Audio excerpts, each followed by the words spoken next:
The invitation sat on my kitchen counter for weeks, taunting me. Our 15-year anniversary dinner at the Royal Oak, the restaurant where Drew had proposed.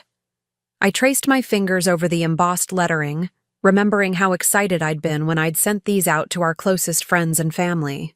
That was before I found the text messages, before I discovered the receipts for jewelry I'd never received, before the late nights at the office started adding up to something I couldn't ignore. Before we jump back in, tell us where you're tuning in from, and if this story touches you, make sure you're subscribed, because tomorrow I've saved something extra special for you. I should have canceled the whole thing, but something inside me refused to give him the satisfaction. 15 years of marriage deserved a proper ending. I just didn't realize how proper it would be. I arrived at the Royal Oak 30 minutes early, my black cocktail dress fitting better than it had in years. Revenge body, Mel had called it when she zipped me up earlier that evening. I'd spent the last 3 months in the gym after finding Drew's messages to Vanessa. It wasn't about looking good for him. It was about reclaiming myself. The hostess led me to our private dining room overlooking the river.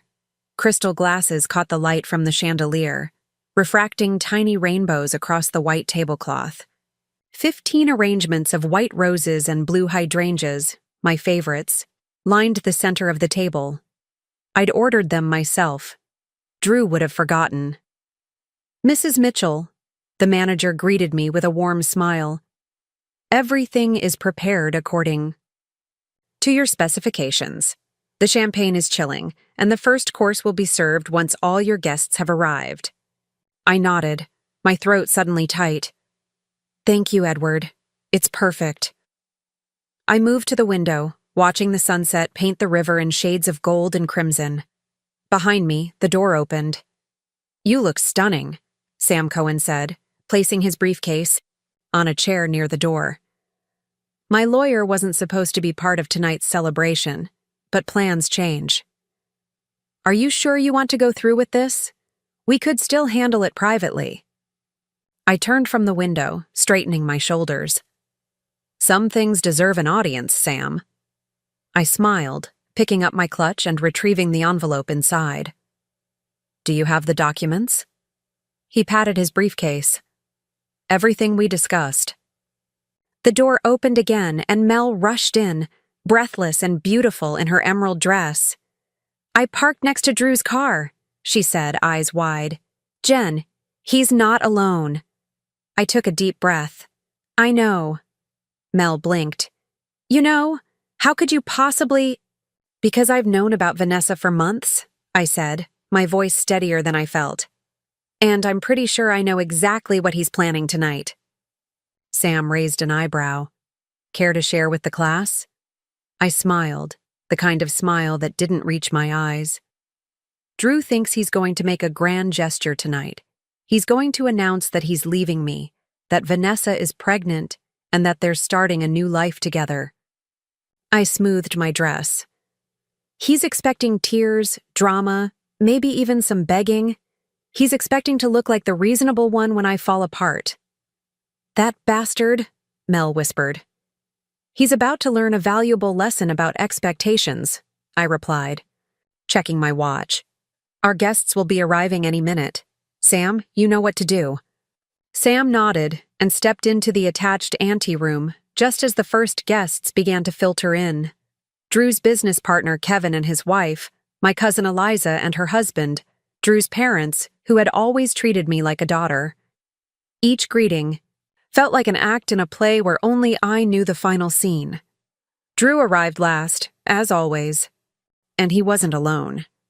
Vanessa Collins clung to his arm, her red dress stretched over her slightly rounded belly, her blonde hair cascading over bare shoulders. She was beautiful in that obvious way that men like Drew considered an achievement. His eyes widened when he saw me, clearly not expecting me to look so composed, so elegant. "Jennifer," he faltered, glancing around at our assembled friends and family. "I thought we were meeting earlier to discuss something." I tilted my head. "Did you? Must have slipped my mind." I looked pointedly at Vanessa. "I don't believe we've officially met. though I've heard so much about you." Vanessa's smile was uncertain, her hand instinctively moving to her stomach. "Nice to meet you, too," she murmured. The room had fallen deadly silent. Drew's mother let out a small gasp, while his father's face hardened into a mask of disapproval. "Drew," his mother started, "what's going on?" Drew cleared his throat, his confidence returning as he slipped into performance mode. The charming, reasonable husband I'd watched fool everyone for years. "Since everyone is here," he announced, his hand finding Vanessa's waist, "I might as well say what I came to say." He looked at me with manufactured compassion. "Jennifer, you and I both know our marriage has been struggling for years." I sipped my water, watching him over the rim of my glass. Let him dig the hole deeper.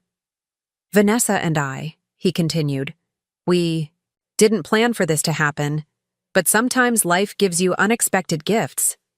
He placed his hand on her stomach. "We're expecting a baby boy in 4 months." His mother gasped again, louder this time. Kevin looked away, embarrassed. I could feel the pity directed at me from around the room. The awkward glances, the silent communication between couples. "I wanted to tell you privately," Drew said to me, his voice dripping with fake concern. "But you haven't been taking my calls. I thought tonight, with our friends here for support, would be better than dragging this out further." I set my glass down carefully. "Are you finished?" Drew blinked, clearly thrown by my calm demeanor. "Jennifer, I know this is difficult." "I asked if you were finished," I repeated, my voice level. He nodded, brow furrowed in confusion. This wasn't following his script. I smiled, standing to address our guests. "Thank you all for coming tonight. As you can see, this isn't exactly the anniversary celebration I had planned." A low chuckle rippled through the room, breaking some of the tension. But since Drew has been so honest with all of us, I think it's only fair that I share something too. I nodded toward the anteroom, and Sam stepped out, briefcase in hand. Drew's eyes narrowed. "Why is your lawyer here?" "Our lawyer, Drew. Sam has been our family attorney for 7 years. Don't you remember?" I opened my clutch and removed the envelope. "Before I share this with everyone, I want to ask you a question, and I'd like an honest answer for once." Drew shifted uncomfortably. "This isn't the time or place. Do you remember what you said when I asked you to sign the prenuptial agreement before our wedding?" I pressed on. "You told me, and I quote, 'I'm not marrying you for your family's money, Jen. I don't need a piece of paper to prove it.'" Drew's face had gone pale. Vanessa looked between us, confusion etched across her features. "What Drew failed to mention," I continued, addressing our guests, "is that while he refused to sign my prenup, he had his own drawn up. One that I signed, believing it was the standard agreement my parents had requested." Sam stepped forward, placing his briefcase on the table and removing a document. "Mrs. Mitchell discovered the discrepancy 3 months ago when she consulted me about a possible divorce." Preparing and narrating this story took us a lot of time, so if you are enjoying it, subscribe to our channel. It means a lot to us. Now back to the story. I could see the exact moment when Drew realized that his plan was falling apart. His eyes darted from me to Sam, to the document, and back to me. "The prenuptial agreement that Mrs. Mitchell signed," Sam explained to the silent room, "contained several unusual clauses that Mr. Mitchell added without her knowledge. Most notably, a fidelity clause." Drew took a step forward. "That's enough, Jennifer. We can discuss this privately." "No," I said firmly. "You brought your pregnant girlfriend to our anniversary dinner in front of our friends and family. You don't get to decide what's private anymore." I turned back to our guests. "The fidelity clause that Drew insisted on states that if either party is unfaithful, they forfeit all rights to shared assets acquired during the marriage." I paused, letting the words sink in. "Drew's construction company, the one he built, using my family's investment as seed money, qualifies as a shared asset." Drew's face had gone from pale to crimson. "You can't do this." "I'm not doing anything, Drew. You did this." I turned to Vanessa, whose hand had fallen from her stomach. "How far along did you say you were? 4 months?" She nodded, eyes wide. "Interesting," I said, considering Drew and I were still sharing a bed 6 months ago. His mother let out a soft, "Oh, Drew," while his father's expression had morphed from disapproval to outright anger. "The timing makes the math quite simple," I continued, "which means the fidelity clause that Drew created to protect himself from me has now done exactly the opposite." I nodded to Sam, who passed the document to Drew's father, a retired judge who understood legal jargon better than most in the room. "You tricked me," Drew sputtered, his charm evaporating. "You must have known about this for months. You set me up." I laughed then, the sound surprising even me with its lightness. "Set you up? By what, Drew? By believing you were working late when you were with her? By trusting you when you said you wanted to save our marriage? By attending counseling? Alone because you were always too busy?" I shook my head. "I didn't set you up. I just finally started paying attention." Vanessa had moved away from Drew, her eyes darting between us. "What does this mean?" she asked, her voice small. "It means," Sam answered, "that according to the terms Mr. Mitchell himself created, he has forfeited his ownership stake in Mitchell Construction, along with their shared properties and investments." Drew lunged toward Sam. "You son of a—" Kevin stepped between them. "That's enough, Drew. You're embarrassing yourself." "Me?" Drew shouted. "She's the one turning our anniversary into a circus." "No," I corrected him. "You did that when you brought your pregnant girlfriend." The room fell silent again. Drew's father had finished reading the document and looked up, his expression grim. "It's airtight," he said, handing the papers back to Sam. "Drew, what were you thinking?" Drew's mother was crying quietly, while Vanessa had backed herself against the wall, one protective hand on her belly. I took a deep breath, suddenly tired of all of it. "I didn't do this for revenge, Drew. I did it because you left me no choice. You were planning to leave me with nothing while you started over with her." I gestured to Vanessa. "Did you tell her about the beach house in Malibu? Or the apartment in New York? Did you mention that you've been quietly moving assets into offshore accounts for the past year?" Drew's face confirmed what I already knew. Vanessa's expression of shock told me everything else. "You didn't just betray me," I said quietly. "You betrayed everyone who believed in you. Your parents who co-signed your first business loan. Kevin, who's been your partner through everything. Even Vanessa, who probably has no idea who you really are." I turned to our guests. "I'm sorry you all had to witness this. The dinner is paid for, and I hope you'll stay and enjoy it." I gathered my clutch and nodded to Sam and Mel. "I, however, will not be joining you." As I walked toward the door, Drew grabbed my arm. "You can't just walk away. We need to talk about this." I looked down at his hand until he released me. "We're beyond talking, Drew. Check your email tomorrow. My terms for a settlement are already drafted." I leaned closer. "And they're far more generous than you deserve." With that, I walked out of the Royal Oak with my head high, Mel and Sam flanking me on either side. "Are you okay?" Mel whispered as we reached the parking lot. I took a deep breath of the cool evening air, looking up at the stars emerging in the twilight sky. "No," I admitted, "but I will be."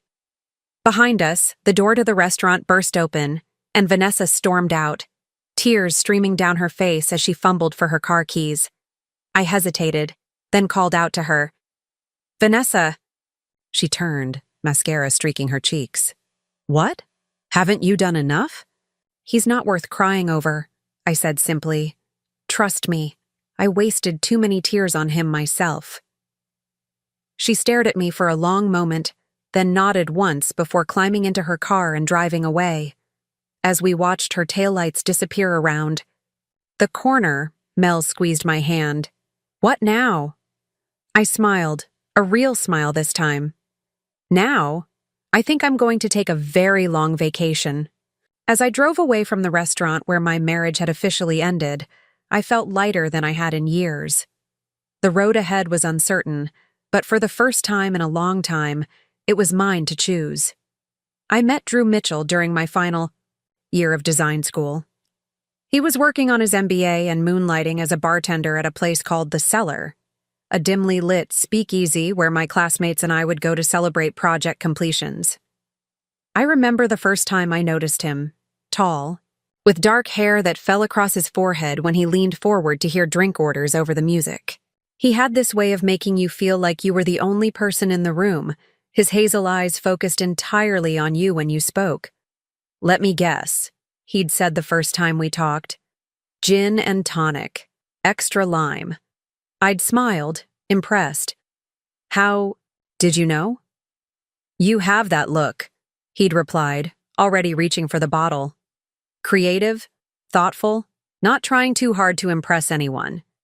He'd slid the drink across the bar with a wink. I'm Drew. Looking back, I should have recognized the practiced nature of his charm, the way he'd probably used that same line on dozens of women before me. But at 23, fresh out of college and eager to start my life, all I saw was the perfect beginning to a love story. Our courtship was a whirlwind. Weekend trips to the coast in his beat-up Jeep, picnics in the park where he'd sketch out his dreams of starting his own construction company, late nights talking about the future, our future, over bottles of wine that we couldn't really afford. 6 months after we met, Drew proposed on the rooftop garden of the Royal Oak, down on one knee with his grandmother's ring, promising me a lifetime of adventures. My parents were cautiously optimistic. My father, a successful investment banker, insisted on a prenuptial agreement to protect the family trust I would eventually inherit. Drew had seemed offended at first. I'm not marrying you for your family's money, Jen, he'd said, his expression wounded. I would never take what's yours. My mother had tried to explain that it was standard procedure, not a reflection on his character. Still, Drew had refused to sign my parents' agreement, insisting that if we needed a legal document at all, we should draft our own, something that reflected our unique partnership. I'll have my buddy from law school draw something up, he'd told me. Something fair for both of us. When I'd finally received the document, it was 60 pages of legal jargon that made my head spin. Drew had assured me it was standard language, the same terms my parents wanted, just reworded to sound less accusatory. I trusted him. I signed without reading every page, too caught up in wedding plans and blissfully in love. That was my first mistake. The early years of our marriage were everything I'd hoped for. We lived in a small apartment downtown while I built my graphic design business, and Drew worked for a local construction firm, learning the industry from the ground up. We were happy, or at least I thought we were. When I landed my first major client, Drew had championed my success, bragging to our friends about my creativity and drive. When my parents offered to invest in his dream of starting his own construction company, he'd been humble and grateful. Mitchell Construction began as a small operation in a rented office space with just 3 employees. I designed the logo, the website, the business cards, all for free, of course. I was investing in our future just as Drew was. By our 5th anniversary, the company had grown to 30 employees with projects across 3 states. We bought our Victorian in the historic district, renovating it room by room until it was featured in a local magazine. On the surface, we were the perfect power couple. But somewhere around year 7, things began to shift. The changes were subtle at first. Drew started working later, coming home after I'd already gone to bed. His phone became a permanent attachment, always facing, down when he set it on a table, always locked with a new password. When I asked about the late nights, he'd kiss my forehead and tell me about some crisis at a job site, some client emergency that couldn't wait until morning. This is what we wanted, remember, he'd say. Success requires sacrifices. I believed him because I wanted to believe him. I was busy with my own growing business, managing a team of designers and taking on higher-profile clients. It was easy to attribute the distance growing between us to our demanding careers. We were building our empire, after all. There would be time for us later. By year 10, we were living parallel lives in the same house. We maintained appearances, attending charity events together, hosting dinner parties for clients and friends, taking the obligatory vacation photos for social media. But behind closed doors, we barely spoke except to coordinate schedules or discuss household logistics. I suggested marriage counseling during our 11th year. Drew agreed, seeming genuinely concerned about the state of our relationship. He attended exactly 2 sessions before declaring it a waste of time and money. "We don't need some stranger telling us how to communicate," he'd said. "We're just going through a rough patch. It happens to everyone." So I went alone, hoping to gain some insight into how to reconnect with my husband. Dr. Franklin, a kind woman with silver-streaked hair and penetrating blue eyes, helped me see patterns I'd been blind to for years. "Jennifer," she'd said during our 4th session, "what would you do if you found out Drew was being unfaithful?" The question had caught me off guard. "He wouldn't," I'd responded automatically. "We might have our issues, but Drew isn't a cheater." Dr. Franklin had simply nodded, making a note in her pad. "It's not about whether he is or isn't. It's about understanding your own boundaries. What would be unforgivable to you?" I'd thought about it for a long moment. "Lying," I'd finally said. "Not just about fidelity, but about anything important. I could forgive a mistake, a moment of weakness. But deliberate, ongoing deception? That would mean everything between us was built on a foundation of lies." Little did I know how prophetic that session would prove to be. The first concrete evidence of Drew's infidelity came 13 years into our marriage.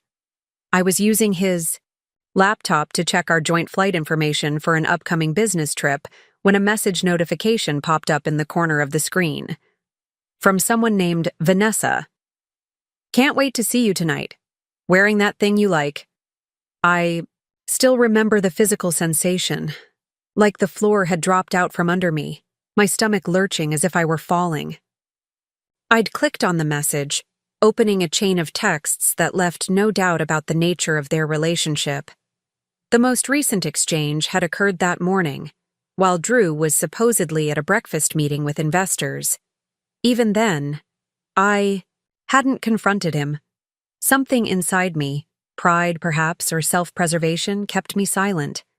Instead, I'd begun to pay attention in a way I hadn't for years. I started noticing the lingering scent of unfamiliar perfume on his clothes, the way he'd shower immediately upon coming home, the mysterious weekend conferences that appeared on his calendar with no corresponding email trails. I hired a private investigator 2 weeks after discovering the texts. The detailed report and photographs arrived in a plain manila envelope, confirming what I already knew. Drew was having an affair with Vanessa Collins, a 27-year-old receptionist at Apaya, one of his clients' offices. They'd been seeing each other for at least 8 months. There were photos of them entering a downtown apartment building, having dinner at restaurants on the other side of town, walking hand in hand through the park near his office. The pain was excruciating, but not for the reasons I would have expected. It wasn't jealousy or wounded love that kept me awake at night. It was the humiliation of realizing how thoroughly I'd been deceived, how willingly I'd accepted his lies, how completely I'd failed to protect myself. Mel found me sitting on my kitchen floor at 2 a.m, surrounded by the PI's photos and half a bottle of Cabernet. "Jesus, Jen," she'd whispered, sinking down beside me. "Why didn't you call me?" I'd laughed, a hollow sound. "And say what? My husband's screwing some 20-something and I'm the last to know?" Mel had wrapped an arm around my shoulders. "So what are you going to do? Confront him? Throw his stuff on the lawn? Key his precious BMW?" I'd shaken my head, gathering the photos into a neat stack. "No, I'm going to be strategic." And I was. The next morning, I'd made an appointment with Sam Cohen, our family attorney. I arrived at his office with the PI's report and a single question. What happens if I divorce Drew? Sam's answer had been sobering. It depends on the prenuptial agreement you signed. Do you have a copy? I didn't, but Sam was able to retrieve it from his firm's archives. As he read through the document, his expression grew increasingly troubled. Jennifer, he'd said finally, removing his glasses, this agreement is extremely one-sided. There's a fidelity clause that works heavily in Drew's favor. If you're unfaithful, you forfeit all rights to shared marital assets. If he's unfaithful, there's no similar penalty. I'd felt sick. He told me it was standard language, the same terms my parents wanted. Sam shook his head. This is nothing like what your parents proposed. Did you have independent legal counsel review this before you signed? I hadn't. Another mistake. Is there any way out of it? I'd asked, my voice small. Sam had studied the document again, flipping between several pages. There might be, he said slowly. The problem isn't just the infidelity clause, it's how the document defines shared assets. According to this, anything purchased with funds from Mitchell Construction isn't considered marital property, but rather Drew's separate asset.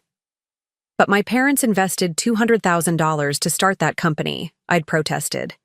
I designed their branding, their marketing materials. I worked alongside Drew to build that business. Sam had nodded, which is precisely why this clause might be contestable. There's a legal principle called commingling of assets. If we can prove that your contributions, both financial and professional, were instrumental in building the company, the court might view it as a marital asset regardless of what the prenup says. It was a slim hope, but it was something. Over the next several weeks, I worked with Sam to gather evidence of my contributions to Mitchell Construction. Emails, design files, meeting notes, bank transfers. I spoke with my parents about their initial investment and the terms they'd understood.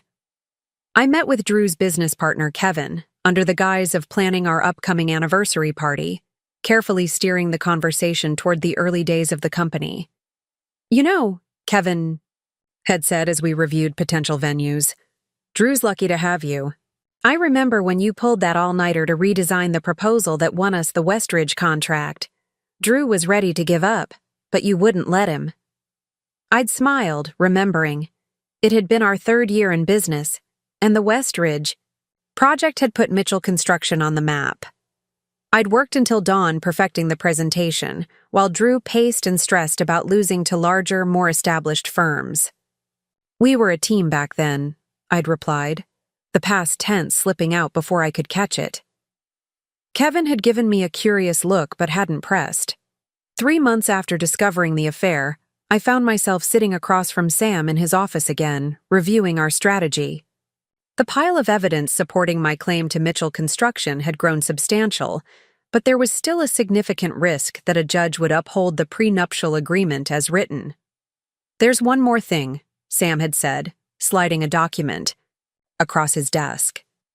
I had our forensic accountant look into the company's finances, as well as your joint accounts. The report detailed a series of transfers from the company's main account to an offshore entity registered in the Cayman Islands. Similar transfers had been made from our joint savings account, smaller amounts, but consistent, dating back almost 2 years. He's been moving money, I'd said, the realization like a physical blow. Preparing to leave me. Sam had nodded grimly. It appears so. And there's more. We found evidence that he's been using company funds to pay the rent on an apartment downtown, not leased to Mitchell Construction, but to a V. Collins. I'd laughed then, a bitter sound. He's not just sleeping with her. He's setting her up for after the divorce. This changes things, Sam had explained. These transfers could constitute financial fraud, which might void the prenuptial agreement. Entirely. At the very least, it gives us significant leverage. That night, As I'd lain awake staring at the ceiling of our guest bedroom, I'd moved out of our master suite weeks earlier, claiming Drew's snoring was keeping me up. I'd made a decision. I wouldn't just protect what was mine. I would use Drew's own tactics against him. The next morning, I'd called the jeweler where Drew had recently made a significant purchase, a diamond pendant I'd never received. The saleswoman had gushed about how romantic Mr. Mitchell was, buying such a beautiful gift for the mother of his child. The mother of his child? I'd repeated, my voice carefully neutral. Oh, yes, she'd replied, oblivious to the bomb she'd just dropped. He mentioned his girlfriend was expecting. First trimester, I believe he said. He wanted something special to celebrate. I'd thanked her and hung up, my hands remarkably steady despite the revelation. Drew wasn't just leaving me for a younger woman. He was starting a new family with her. That afternoon, I'd called Mel. I need a favor, I'd said without preamble.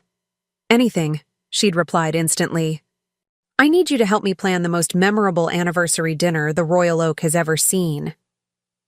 2 days later, I'd sent out invitations to our closest friends and family, an intimate gathering to celebrate 15 years of marriage. Drew had raised an eyebrow when I'd mentioned it over breakfast. An anniversary party? I thought we'd just do dinner, the two of us. I'd smiled, spreading jam on my toast. 15 years is a milestone, Drew. I want to celebrate with everyone who's been part of our journey.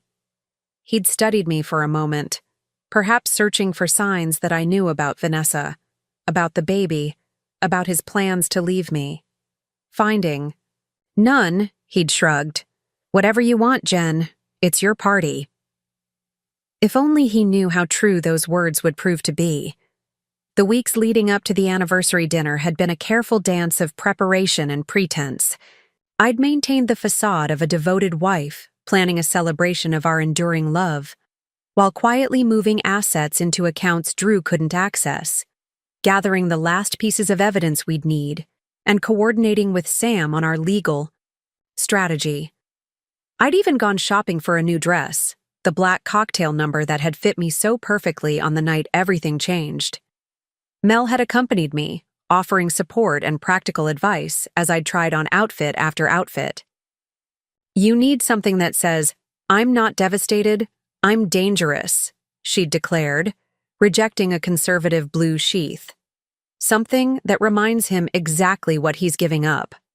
When I'd emerged from the dressing room in the black dress with its subtle cutouts and perfect fit, Mel had whistled low. That's the one. When Drew sees you in that, he'll realize his midlife crisis is about to become a full-blown disaster. I'd laughed, turning to examine my reflection. The woman in the mirror looked confident, powerful, nothing like the devastated wife I'd been 3 months earlier. It's not about Drew anymore, I'd said. It's about me taking back what's mine. The night before the anniversary dinner, I couldn't sleep. I stood at the window of our guest bedroom, looking out at the garden I'd painstakingly designed when we'd first bought the house. The roses were just beginning to bloom, their pale petals luminous in the moonlight. I'd planted them the same week Drew and I had moved in, envisioning years of cutting fresh flowers for our dinner table, watching the garden mature as our marriage deepened. So many dreams, so carefully cultivated, only to wither under the harsh reality of Drew's betrayal. A text from Mel had broken my reverie. You ready for tomorrow, warrior princess? I'd smiled at her nickname for me. Since discovering Drew's affair, Mel had taken to calling me a warrior, reminding me of my strength, when I'd forgotten it myself. As ready as I'll ever be, I'd replied. Remember, she'd texted back, whatever happens tomorrow, you've already won by refusing to be a victim. She was right, of course. The moment I'd decided to fight back instead of crumbling, I'd reclaimed something essential. My agency, my self-respect, my future. Morning had dawned clear and bright, sunlight streaming through the guest room curtains as I'd opened my eyes. For a moment, I'd forgotten what day it was, stretching contentedly, in the peaceful quiet. Then reality had crashed back. Today was the day everything would change. Drew had already left for work when I'd made my way downstairs, finding his hastily scrawled note on the kitchen counter. Early meeting. See you tonight at the restaurant. Happy anniversary. D. No mention of love, no terms of endearment. Just a perfunctory acknowledgement of the date.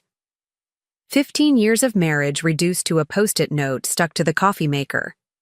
I'd spent the day in careful preparation, a session at the salon for a blowout and subtle makeup, a manicure in a deep burgundy that matched my lipstick, last-minute calls to Edward at the Royal Oak to confirm every detail of the evening's arrangements.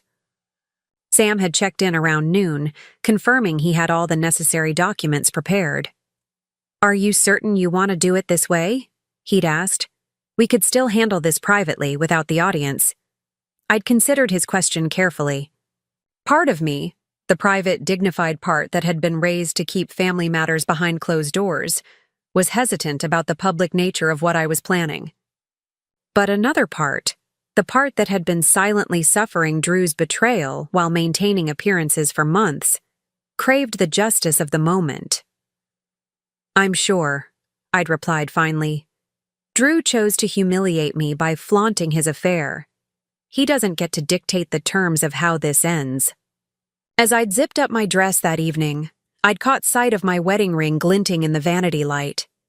I'd twisted it thoughtfully, remembering the day Drew had slipped it onto my finger, his eyes bright with promises I'd believed with my whole heart. After a moment's hesitation, I'd removed it, placing it in my jewelry box alongside other mementos of a past that no longer defined me. The woman who'd stood before that mirror wasn't the same one who had walked down the aisle 15 years earlier. She was stronger now, wiser, unwilling to accept less than she deserved. As I'd applied my lipstick with a steady hand, I'd made myself a silent promise. After tonight, I would never again allow someone else to determine my worth. My phone had chimed with a text from the car service I'd arranged. The driver was outside, ready to take me to the Royal Oak. I'd taken one final look around the bedroom that had witnessed so much of my life with Drew, wondering if I would feel nostalgic or sentimental. Instead, I'd felt only a calm certainty that I was doing exactly what needed to be done. The drive to the restaurant had passed in contemplative silence, the city lights blurring as we'd made our way downtown. I'd rehearsed what I would say, how I would react when Drew arrived with Vanessa, the precise moment when I would reveal what I knew. But beneath all the planning was a simple truth. After tonight, I would be free. The Royal Oak had looked exactly as I'd remembered from that night years ago when Drew had proposed. Elegant, timeless, with its stunning river views and impeccable service. Edward had greeted me personally, escorting me to the private dining room where everything was arranged according to my specifications. The flowers, white roses and blue hydrangeas, had caught the light from the chandelier, casting delicate shadows across the crisp white tablecloth. I'd moved to the window, watching the sunset paint the river in stunning colors, feeling oddly peaceful despite what was to come. Behind me, the door had opened and Sam had entered, his expression a mixture of concern and admiration. "You look stunning," he'd said, placing his briefcase on a chair near the door. And that's when I knew, not just intellectually, but with bone-deep certainty, that I was ready for whatever the evening might bring. The drive home from the Royal Oak was surreal. Streetlights blurred past as Mel navigated through the quiet streets of Oak Ridge, the radio playing softly in the background. Sam had taken his own car, promising to meet us at my house in the morning, to discuss next steps. I leaned my head against the cool window, letting the events of the evening replay in my mind. "You were magnificent," Mel said, breaking the silence. The look on Drew's face when Sam pulled out those documents. "I wish." I'd taken a picture. I smiled faintly. It wasn't about humiliating him. "No?" Mel arched an eyebrow, glancing at me. "Not even a little bit?" I considered this. Maybe a little, I admitted. But mostly it was about taking back control. For so long I've been reacting to Drew's lies, his manipulation. Tonight, I finally wrote my own ending to the story. Mel reached over and squeezed my hand, and what an ending it was. She turned onto my street, slowing as we approached the Victorian. "Do you want me to stay over? I don't like the idea of you being alone." "I'm fine," I assured her, though the thought of walking into the empty house did make my stomach clench. "I need some time to process everything." Mel looked skeptical but nodded. "Call me if you need anything, and I mean anything, even if it's just someone to drink wine with at 3 in the morning. I promised I would, though we both knew I probably wouldn't. Growing up in my family, self-sufficiency had been prized above almost everything else. My father's voice echoed in my memory. "Mitchells don't fall apart, Jennifer. We adapt and overcome." It was a lesson I'd taken to heart, sometimes to my own detriment. As Mel's car disappeared around the corner, I stood on the sidewalk looking up at the house Drew and I had shared for nearly a decade. The porch light cast a warm glow across the front steps, welcoming me home. But it didn't feel like home anymore. It felt like a museum of a life I no longer lived. Taking a deep breath, I walked up the path, fishing my keys from my clutch. The house was quiet, the only sound the steady tick of the grandfather clock in the hallway. A wedding gift from Drew's parents. I kicked off my heels, leaving them by the door, and padded barefoot into the kitchen. The dinner I'd prepared that morning, a salad and lasagna for one, sat in the refrigerator, but I had no appetite. Instead, I poured myself a generous glass of Merlot and carried it upstairs to my bedroom. The guest room I'd been sleeping in for the past months felt temporary, like a hotel room rather than a space that belonged to me. My clothes hung neatly in the closet, my toiletries arranged on the bathroom counter, but there was nothing personal about it. No photographs, no mementos, nothing that spoke of who I was or what mattered to me. I set my wine on the nightstand and unzipped my dress, letting it pool at my feet.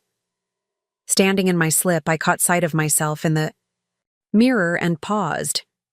The woman reflected back at me looked different somehow, not just physically, though the past months of stress and gym sessions had certainly changed my appearance. There was something in her eyes, a quiet determination that hadn't been there before. My phone buzzed, interrupting my thoughts. I tensed, expecting Drew's name to appear on the screen. Instead, it was a text from Kevin. "That was quite a dinner. If you need anything, Caroline and I are here for you." I smiled, touched by his support. Drew had always claimed that Kevin was his friend, part of his network. It was comforting to discover that not all of our social connections would dissolve with our marriage. I was about to respond when the doorbell rang, the sound jarring in the quiet house. My heart rate spiked. Who would be visiting at nearly 11 at night? Drew had a key, though he'd been staying at Vanessa's apartment more often than not in recent weeks. Still, I couldn't imagine him coming here after what had happened at the restaurant.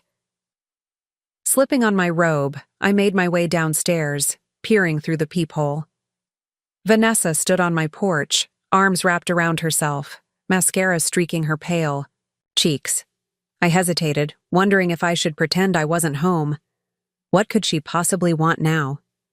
Curiosity won out. I unlocked the door and opened it, keeping my expression neutral. "Vanessa." She looked up, her red-rimmed eyes widening slightly as if she was surprised I'd answered. "I know it's late," she said, her voice hoarse. I need to talk. To you." I considered sending her away. I'd already had my confrontation for the evening. I wasn't eager for round 2. But something in her expression, desperation perhaps, or genuine distress, made me step back, gesturing for her to enter. "Thank you," she murmured, stepping into the foyer. She looked around, taking in the high ceilings, the antique furniture, the framed photographs that still included Drew. "Your home is beautiful." "Thank you," I replied, leading her to the living room. "Would you like something to drink? Water? Tea?" She shook her head, perching awkwardly on the edge of the sofa. "I can't stay long. I needed to ask you something." I sat in the armchair across from her, tucking my robe around my legs. "Go ahead."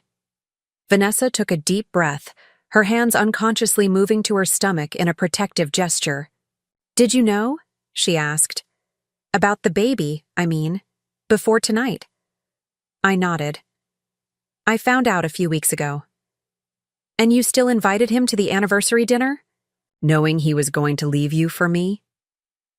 The question contained so many assumptions that I had to stifle a laugh. "I invited him because I knew exactly what he was planning, Vanessa. He was going to use our anniversary dinner to publicly end our marriage, making himself the reasonable one while I played the hysterical, discarded wife." I leaned back in my chair. "I simply decided to change the script." She flinched, her gaze dropping to her hands.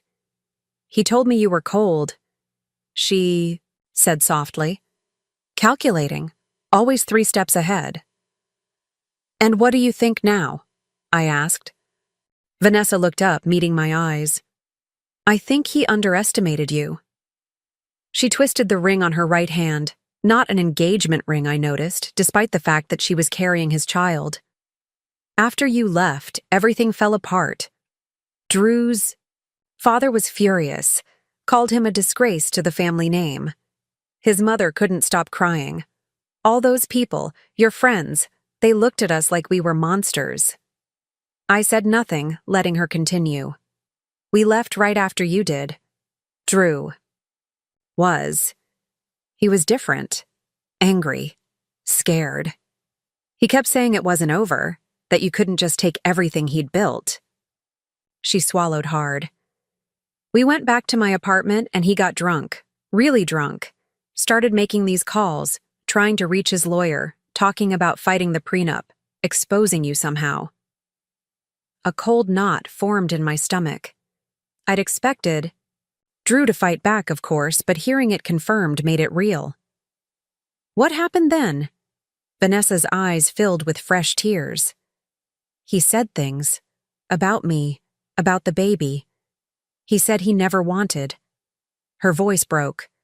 "He said I trapped him, that he never would have left you if I hadn't gotten pregnant." I felt a surge of unexpected sympathy for her.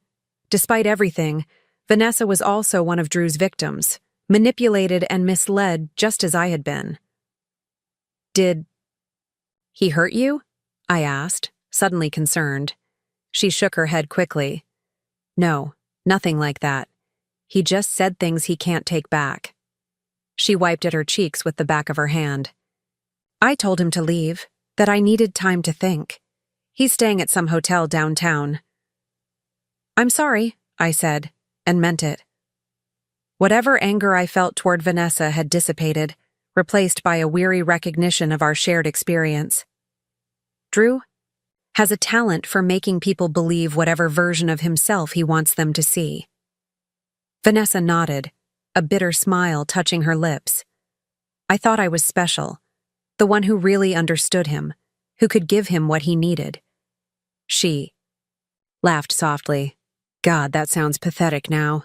"It's not pathetic," I said. "It's human. We all want to be chosen, to be special to someone." She studied me for a long moment. "How did you do it? Stay so calm tonight when everything was falling apart?" I considered her question. "Practice," I said finally. "I've had months to process what Drew did, to move through the hurt and anger to something else. And I had a plan, which helps." "A plan," she repeated. "So what happens now? With the company, with the house, with—" She gestured vaguely between us. "The legal details will take time to sort out," I explained. "But essentially, the prenuptial agreement Drew created works against him now.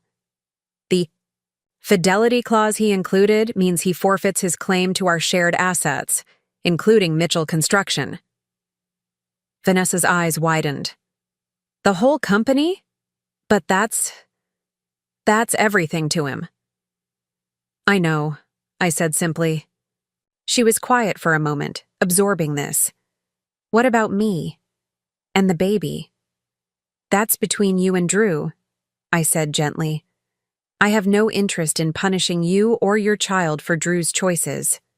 Whatever child support or financial arrangements you work out with him are your business. Vanessa looked relieved, then embarrassed. I'm sorry, I shouldn't have asked that. It's not your problem. No, I agreed. It's not. But I understand why you'd be concerned. She stood, smoothing her hands over her dress. I should go. Thank you for talking to me, for not slamming the door in my face. I walked her to the foyer, opening the front door. Vanessa, I said as she stepped onto the porch. A word of advice? She turned, waiting. Don't believe anything Drew tells you about the divorce proceedings or his financial situation. Verify everything through your own lawyer. He's going to try to hide assets, claim poverty, anything to protect himself. She nodded, a new resolve in her expression. I will. Thank you. As I watched her walk to her car, I felt an odd sense of closure. The conversation with Vanessa had humanized her in a way that the dramatic confrontation at the restaurant hadn't. She wasn't the predatory other woman of my imagination, but a young woman who'd made poor choices and was now facing the consequences. Back inside, I locked the door and leaned against it, suddenly exhausted. The adrenaline that had carried me through the evening had dissipated, leaving me drained. I climbed the stairs to my bedroom, slipping out of my robe and into a well-worn t-shirt I used as a nightgown. As I settled into bed, my phone buzzed again. Drew's name appeared on the screen along with a lengthy text. We need to talk. What you did tonight was unforgivable. I'm meeting with my lawyer tomorrow. This isn't over, Jennifer. You can't just take everything I've worked for based on one mistake. I read the message twice, noting the familiar pattern. Drew positioning himself as the victim, minimizing his actions as one mistake, threatening legal action to intimidate me. Months ago, such a message would have sent me into a spiral of anxiety and doubt. Now, I simply set the phone down without responding and turned off the light. Let him rage, let him threaten, let him plot and scheme. I had truth, evidence, and the law on my side.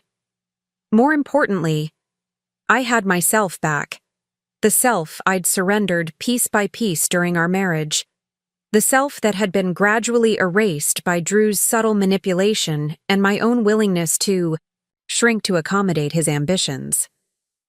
Sleep came surprisingly easily, deep and dreamless. The next morning dawned bright and clear, sunlight streaming through the curtains I'd forgotten to close. For a moment, I lay still, orienting myself in time and space. Then the events of the previous night came rushing back. The dinner, the confrontation, Vanessa's late-night visit. I reached for my phone, finding several more texts from Drew, each more threatening than the last. I deleted them without reading beyond the previews and scrolled through the others, supportive messages from friends who'd been at the dinner, a check-in from Mel, a reminder from Sam about our meeting later that morning. The house felt different somehow, as if the very air had changed overnight. I padded downstairs in my robe to make coffee, pausing in the doorway of Drew's home office. It had always been his domain, a space I rarely entered out of respect for his privacy. Now, looking at the mahogany desk and leather chair, the shelves of business books and industry awards, I saw it for what it was, a carefully constructed shrine to his self-image. The coffee had just finished brewing when the doorbell rang. I checked the time. Barely 8 o'clock. Too early for Sam, who wasn't due until 10. Through the peephole, I saw Drew's parents standing on my porch, his mother clutching her purse with white-knuckled hands, his father's expression grim. I hesitated, debating whether to answer. I'd always been fond of Margaret and Richard Mitchell.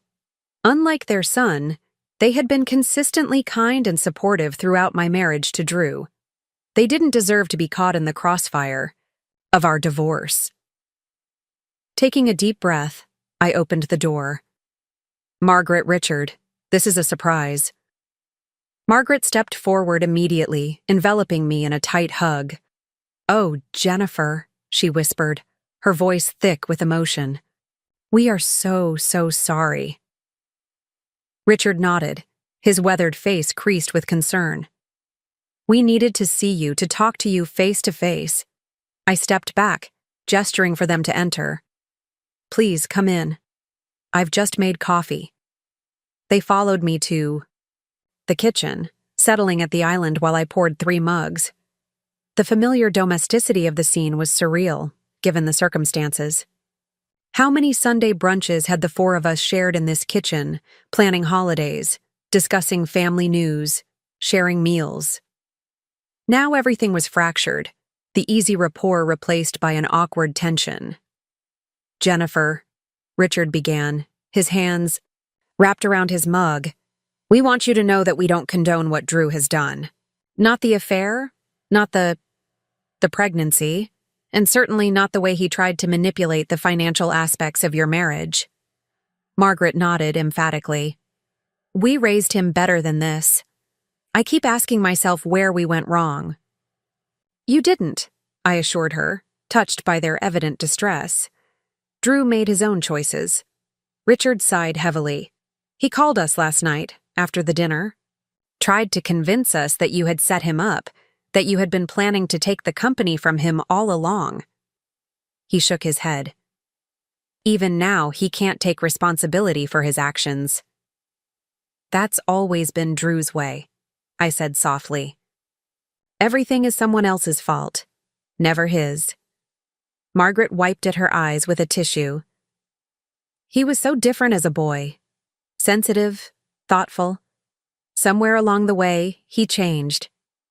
I remembered the early days of our relationship, when Drew had seemed so genuine, so in tune with my feelings and needs. Had that all been an act? Or had success corrupted something essential in him, turning ambition into greed, confidence into arrogance? "What happens now?" Richard asked, bringing me back to the present. "With the company, I mean. Drew said you're trying to take control of Mitchell Construction." I chose my words carefully. "The legal situation is complicated. The prenuptial agreement Drew created included clauses that work against him now that he's been unfaithful. My lawyer is handling the details." Richard nodded, unsurprised. "Drew always thought he was the smartest person in the room. Looks like that finally came back to bite him." He hesitated, then asked, "What about the employees? The projects in progress?" Mitchell Construction employs nearly 100 people now. The question touched on something I'd been considering since discovering Drew's affair. Whatever happened between us personally, I didn't want innocent employees to suffer. "I have no intention of dismantling the company or disrupting ongoing projects," I assured him. "My goal is to ensure a stable transition of leadership, not to destroy what's been built." The relief on both their faces was palpable. "Thank you," Margaret said, reaching across the island to squeeze my hand. "Those people depend on their jobs. It would break my heart to see them suffer because of Drew's poor choices." We talked for nearly an hour, sipping coffee as they shared their perspective on the previous night's events. Drew had apparently called them immediately after leaving the restaurant, attempting to rally their support against me. Instead, they'd been horrified by what he'd done, both to me and to the pregnant Vanessa. "We want you to know that you'll always be family to us," Margaret said as they prepared to leave. "No matter what happens with the divorce, you're still our daughter." Richard nodded in agreement. "And if there's anything we can do to help with the transition at the company, any introductions we can make or information we can provide, you just say the word." Their support was unexpected and deeply moving. As I hugged them goodbye at the door, I felt a rush of gratitude for these two people who had welcomed me into their family and continued to stand by me even as their relationship with their son was strained by his actions. Watching their car pull away, I realized how much I'd been bracing for battle on all fronts. I'd expected Drew's family to close ranks around him, for our shared friends to feel forced to choose sides, for the entire social structure of my life to collapse along with my marriage. The reality was proving more nuanced. Some relationships were strengthening even as others dissolved. I was tidying the kitchen when my phone rang, Sam's number flashing on the screen. "Good morning," I answered, wedging the phone between my ear and shoulder as I loaded mugs into the dishwasher. "Jennifer?" Sam's voice was grave. "I've just received a call from Drew's lawyer. They're contesting the prenuptial agreement on grounds of duress and misrepresentation." I closed the dishwasher, focusing on our conversation. "That's not unexpected. What specifically are they claiming?" "That you pressured Drew into including the fidelity clause, knowing you would use it against him later. They're also arguing that Mitchell Construction should be excluded from the marital assets because your contributions were work for hire rather than partnership investments." I laughed, the sound harsh even to my own ears. "That's absurd. I have emails, contracts, meeting notes, all documenting my role in building the company." "I know," Sam assured me. "Their argument won't hold up under scrutiny. But they're also requesting an emergency hearing to prevent you from making any changes to the company leadership or financial structure until the divorce is settled." The kitchen suddenly felt too small, too confining. I moved to the living room, pacing as I considered this development. They're trying to maintain the status quo so Drew can continue moving assets offshore. "Exactly," Sam agreed. "I've already filed a counter-motion requesting forensic accounting of all company and personal accounts associated with Drew, as well as a freeze on any international transfers. But there's something else." "What?" "Drew is claiming that you breached a confidentiality clause in the prenup by discussing the terms publicly at the anniversary dinner. He's seeking damages."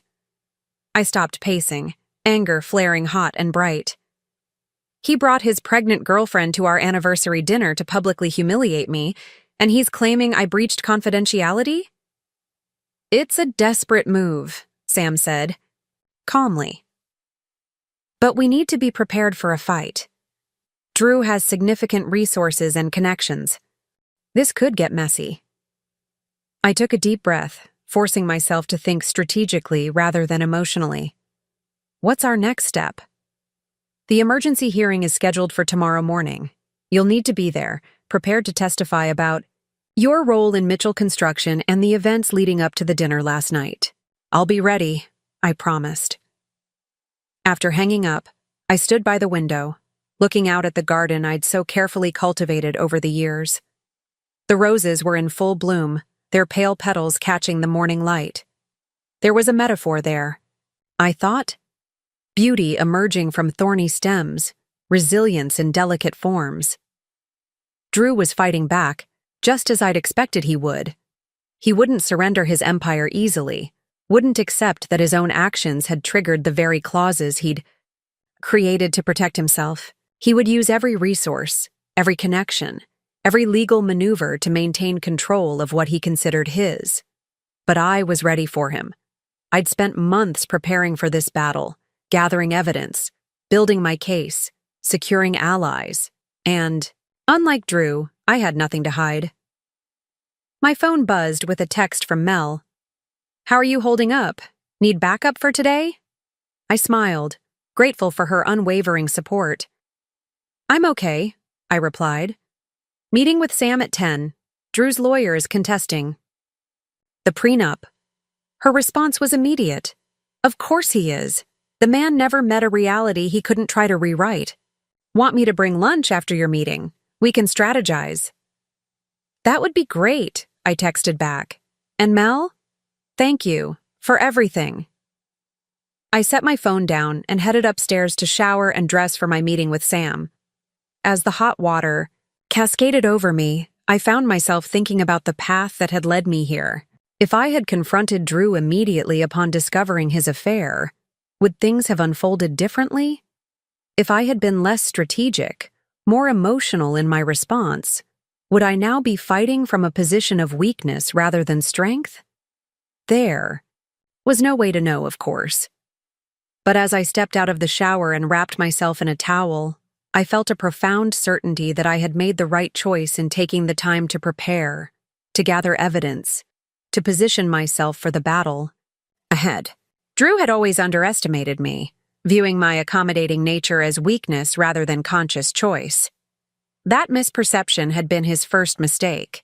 His second had been believing that his careful manipulations would shield him from consequences.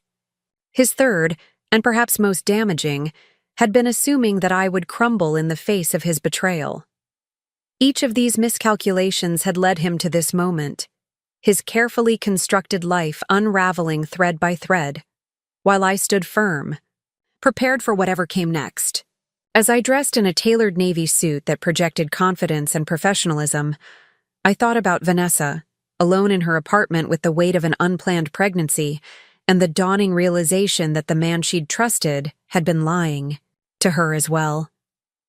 I thought about Drew's parents, grappling with their son's choices and their place in the aftermath. I thought about the employees of Mitchell Construction, unknowingly caught in the turbulence of our personal drama. So many lives affected by one man's selfishness and deceit. The ripples spread outward, touching everyone in Drew's orbit, including me. But unlike the others, I had seen it coming. I had prepared. I had armored myself against the impact. And now, as I fastened a simple pearl necklace, a gift from my grandmother on my wedding day, I was ready to face whatever came next. Not as Drew Mitchell's wife, not as a victim of his betrayal, but as Jennifer Mitchell, a woman who had finally reclaimed her own story. The courthouse was a massive structure of limestone and marble, its steps worn smooth by decades of footsteps. I paused at the entrance, taking a moment to steady my breathing before pulling open the heavy door. Sam was waiting in the lobby, his briefcase tucked under one arm, his expression reassuringly calm. "Ready?" he asked as I approached. I nodded, smoothing the lapel of my jacket. As ready as I'll ever be. We made our way through security and up to the 4th floor where the emergency hearing was scheduled. The hallway outside the courtroom was crowded with people, attorneys conferring with clients, court officers directing traffic, anxious family members waiting for their cases to be called. Just another day of personal dramas playing out in the public arena of the legal system. Sam checked his watch. "We have about 20 minutes. Drew's attorney filed a new motion this morning." "What now?" "He's claiming that you used confidential information obtained through your role as Drew's spouse to gain an unfair advantage in business negotiations. Specifically, that you leveraged knowledge of Mitchell Construction's financials to secure clients for your design business who were previously contracted with the company." I frowned. "That's completely fabricated. I've never approached Mitchell. Construction clients for my own business." "I know," Sam said, guiding me to a quiet corner of the hallway. "It's a desperate move, meant to muddy the waters and paint you as opportunistic rather than victimized. The judge will see through it, but we need to be prepared to address it." Before I could respond, a commotion at the end of the hallway drew our attention. Drew had arrived, flanked by 2 men in expensive suits, his attorney Gerald Hoffman, a shark-like litigator known for his aggressive tactics, and a younger associate laden with document boxes.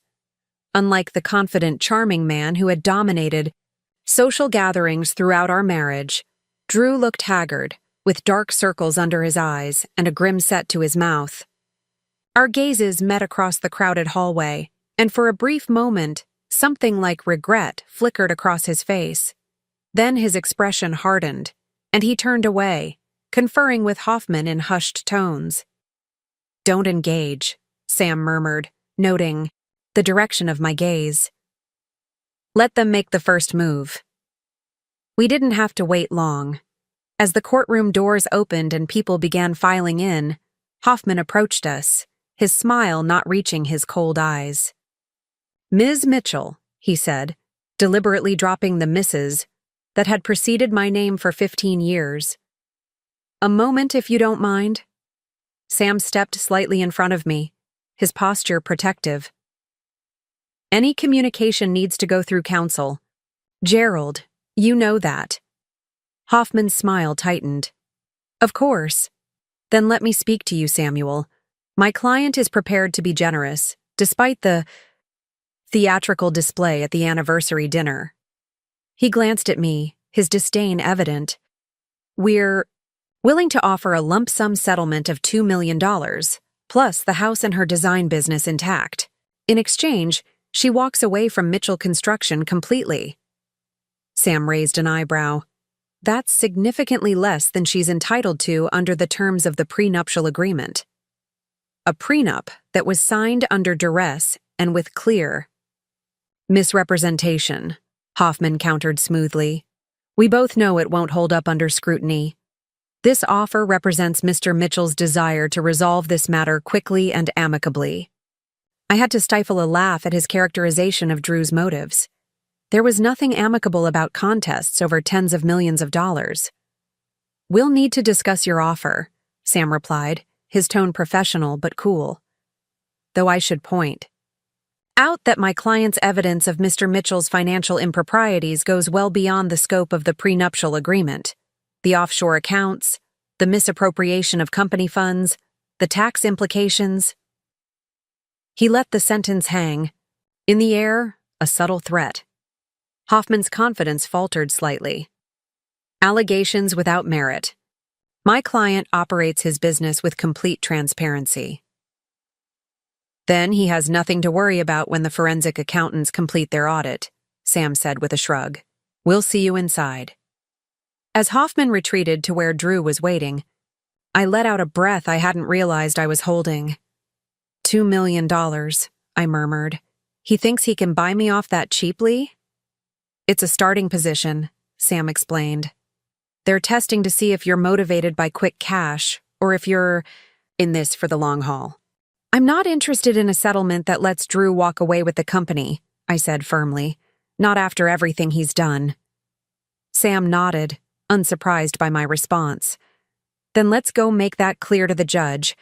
The courtroom was smaller than I'd expected, intimate almost, with dark wood paneling and portrait photographs of previous judges lining the walls. We took our seats at the plaintiff's table, arranging our documents in neat stacks. Across the aisle, Drew and his legal team did the same, though their stack of paperwork was considerably larger. A typical tactic, Sam had explained, to create the impression of overwhelming evidence. Judge Elena Ramirez entered from a side door, a diminutive woman with steel-gray hair and sharp eyes that seemed to miss nothing. "Good morning," she said, taking her seat at the bench. "We're here on the matter of Mitchell versus Mitchell emergency. Motions regarding asset control during divorce proceedings." She glanced down at the papers before her. "This is quite a stack of emergency filings for a case that hasn't even had its initial hearing. Someone want to explain why we need to address these matters today?" Hoffman stood. "Your Honor, Gerald." Hoffman representing Andrew Mitchell. "We've filed for emergency relief because Mrs. Mitchell has taken action to seize control of Mitchell Construction, a company solely owned and operated by my client, based on a misinterpreted clause in their prenuptial agreement." Judge Ramirez turned to Sam. "And your position, counsel?" Sam rose. "Samuel Cohen representing Jennifer Mitchell, Your Honor." The prenuptial agreement, which was drafted by Mr. Mitchell's previous attorney, contains a clear fidelity clause that Mr. Mitchell has violated. Moreover, we have evidence that Mr. Mitchell has been systematically moving company assets offshore in preparation for divorce proceedings, which necessitates immediate action to protect those assets. The judge nodded, her expression neutral. "I've reviewed the prenuptial agreement in question. Mr. Hoffman, are you contesting the validity of this document?" "Yes, Your Honor," Hoffman replied. "The agreement was signed under duress, with Mrs. Mitchell pressuring my client to include clauses that were contrary to his interests. I bit the inside of my cheek to keep from laughing out loud at this complete reversal of reality. Drew had been the one insisting on the prenup, carefully, crafting it to protect his interests while minimizing mine. The fact that he'd inadvertently trapped himself with the fidelity clause was pure irony. Judge Ramirez appeared equally skeptical. The agreement was signed 15 years ago, Mr. Hoffman. Has your client ever attempted to revise or contest it prior to these proceedings? No, Your Honor, but... And the notarized signature on the document is indeed your client's. Hoffman shifted uncomfortably. Yes, but the circumstances... Let's set aside the validity question for the moment. The judge interrupted, clearly unimpressed with Hoffman's argument. Mr. Cohen, regarding the emergency nature of your motion to freeze Mr. Mitchell's assets, can you provide evidence of these alleged offshore transfers? Sam approached the bench, presenting a thick folder. Yes, Your Honor. These bank records show a pattern of transfers from Mitchell Construction's operating accounts to a shell company in the Cayman Islands, beginning approximately 18 months ago and increasing in frequency and amount over the past 6 months. The judge reviewed the documents carefully, her expression growing more serious with each page. After several minutes, she looked up. Mr. Hoffman, would you care to explain these transfers? Hoffman conferred briefly with Drew, then addressed the court. Your Honor, these transactions represent legitimate business investments. Mitchell Construction has been expanding its international presence, requiring capital allocation to overseas entities. Interesting, Judge Ramirez said dryly. And the company's board approved these investments? Drew leaned forward, whispering urgently to Hoffman, who looked increasingly uncomfortable. Your Honor, as sole owner, Mr. Mitchell doesn't require board approval for operational decisions. I see. The judge turned to Sam. Mr. Cohen, does your client contest Mr. Mitchell's characterization of his role in the company? Yes, Your Honor, Sam replied. Mrs. Mitchell's family provided the initial investment capital for Mitchell Construction. She has served as the company's creative director since its founding and holds 20% of the company's shares according to the incorporation documents. This was news to me. I had known about my parents' investment, of course, and my work for the company was well documented. But Drew had always maintained that he was the sole owner, that my contributions were as his wife, rather than as a formal partner in the business. Drew's face had gone pale, his knuckles white as he gripped the edge of the table. He whispered something to Hoffman, who shook his head slightly. Judge Ramirez reviewed another document from our file, then looked directly at Drew. Mr. Mitchell, are you prepared to testify under oath about the ownership structure of your company? Drew hesitated, glancing at Hoffman, who nodded reluctantly. Yes, Your Honor, Drew said, his voice less confident than usual. Then let's hear it. Please approach the stand. As Drew was sworn in, I felt a strange detachment, as if I were watching a play rather than the unraveling of my former life.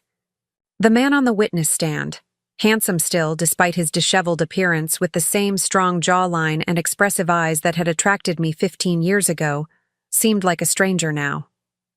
Mr. Mitchell, Judge Ramirez began, please describe the founding of Mitchell Construction and its current ownership structure. Drew cleared his throat. I founded the company in 2010, after working in the industry for several years. My then-fiancée, Jennifer's parents provided an initial investment of $200,000, which was structured as a loan, not equity. He glanced at me, then back to the judge. The company is solely owned by me, though Jennifer has occasionally provided design services on a freelance basis. Occasionally? The judge repeated, referencing a document before her. According to these invoices and project files, Mrs. Mitchell designed the company's brand identity, website, all marketing materials, and provided design input on over 70% of the company's major projects. Drew shifted in his seat. Yes, but those were services provided as my wife, not as a formal business partner. I see. Judge Ramirez turned to another document. And this incorporation filing from 2010, which lists Jennifer Mitchell as holding 20% of the company's shares, is this accurate? A flush crept up Drew's neck. That was a preliminary filing, Your Honor. The actual structure was revised before the company formally began operations. Do you have documentation of this revision? Drew looked to Hoffman, who shook his head slightly. Not with me, Your Honor, but it exists. The judge's skepticism was palpable. And the $200,000 investment from Mrs. Mitchell's parents, you characterized this as a loan. Has it been repaid? Not fully, Drew admitted. We had an informal arrangement for repayment over time. Written or verbal? Verbal primarily, but there were some emails discussing terms. Judge Ramirez nodded, making a note. Now, regarding these offshore transfers, the documentation provided by Mr. Cohen indicates nearly $7 million has been moved from Mitchell Construction accounts to this Cayman entity over the past 18 months. What specific international projects necessitated these transfers? Drew hesitated, his confident facade cracking further. We've been exploring development opportunities in several Caribbean markets. The funds were positioned for potential land acquisitions and pre-development costs. And yet, the judge continued, consulting another document, Mitchell Construction's website, project portfolio, and annual reports make no mention of any international projects, in development or otherwise. Can you explain this discrepancy? We've been keeping these initiatives confidential until they're further along, Drew replied, his voice strained. It's a competitive industry. The questioning continued for nearly an hour, with Judge Ramirez methodically dismantling Drew's explanations for the offshore accounts, the company's ownership structure, and his characterization of my role in the business. With each evasion and half-truth, Drew's credibility diminished further, his earlier confidence replaced by defensive irritation. Finally, Judge Ramirez dismissed Drew from the stand and called a brief recess to review all the evidence presented. As we filed out of the courtroom, I caught a glimpse of Drew in the hallway, huddled with Hoffman and looking distinctly worried. The sight brought me no particular satisfaction, just a weary acceptance that the man I had married was capable of lying not just to me and Vanessa, but to a judge under oath. Mel was waiting in the hallway, having slipped into the back of the courtroom midway through the proceedings. "Holy smokes," she whispered, linking her arm through mine as we found a quiet corner. "Drew is tanking in there. Did you see the judge's face when he tried to explain those offshore accounts?" I nodded, feeling the tension of the morning finally catching up with me. "It's going better than expected, but it's not over yet." Jennifer. The voice behind me was familiar, Drew's father, Richard, accompanied by Margaret. They approached hesitantly, aware of the delicacy of their position. "Richard, Margaret," I said, surprised to see them. "I didn't know you were here." Margaret stepped forward, her expression determined despite the emotional strain evident in her eyes. "We told you that we stand with you in this. We meant it." Richard nodded in agreement. "We filed an affidavit confirming that our investment in Mitchell Construction was intended as seed capital for a company that would be jointly owned and operated by both you and Drew. We also provided copies of all communication related to that investment." I was momentarily speechless, touched by their unwavering support despite the personal cost to their relationship with their son. "Thank you," I managed finally. "I know how difficult this must be for you both." Margaret squeezed my hand. "No more difficult than what you've endured, dear." Before we could continue our conversation, the courtroom doors reopened, and the bailiff called for all parties to return. As we took our seats, I noticed that Drew was pointedly avoiding looking at his parents, his jaw tight with anger at what he clearly perceived as their betrayal. Judge Ramirez resumed her position at the bench, her expression grave. Having reviewed the evidence and testimony presented today, I'm ready to rule on the emergency motions before me. She fixed Drew with a stern gaze. Mr. Mitchell, I find your testimony regarding the ownership structure of Mitchell Construction and the purpose of the offshore transfers to be evasive at best and deliberately misleading at worst. Drew stiffened but remained silent as the judge continued. The prenuptial agreement, which you do not deny signing, contains a clear fidelity clause with specific consequences for infidelity, consequences that you yourself requested be included. She shuffled through some papers before her. Given your admission of an extramarital relationship resulting in pregnancy and the substantial evidence of financial impropriety presented by Mrs. Mitchell's counsel, I am granting the emergency motion to freeze all assets of Mitchell Construction pending full forensic accounting. Hoffman began to object, but Judge Ramirez held up a hand to silence him. Additionally, I am appointing a neutral third-party receiver to oversee the day-to-day operations of the company until ownership can be definitively established in subsequent proceedings.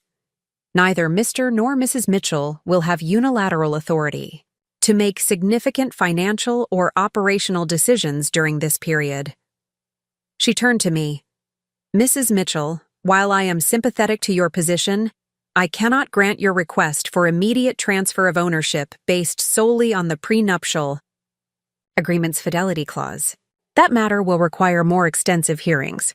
However, given your documented role in the company's founding and operations, I am granting you continued access to your office and design responsibilities.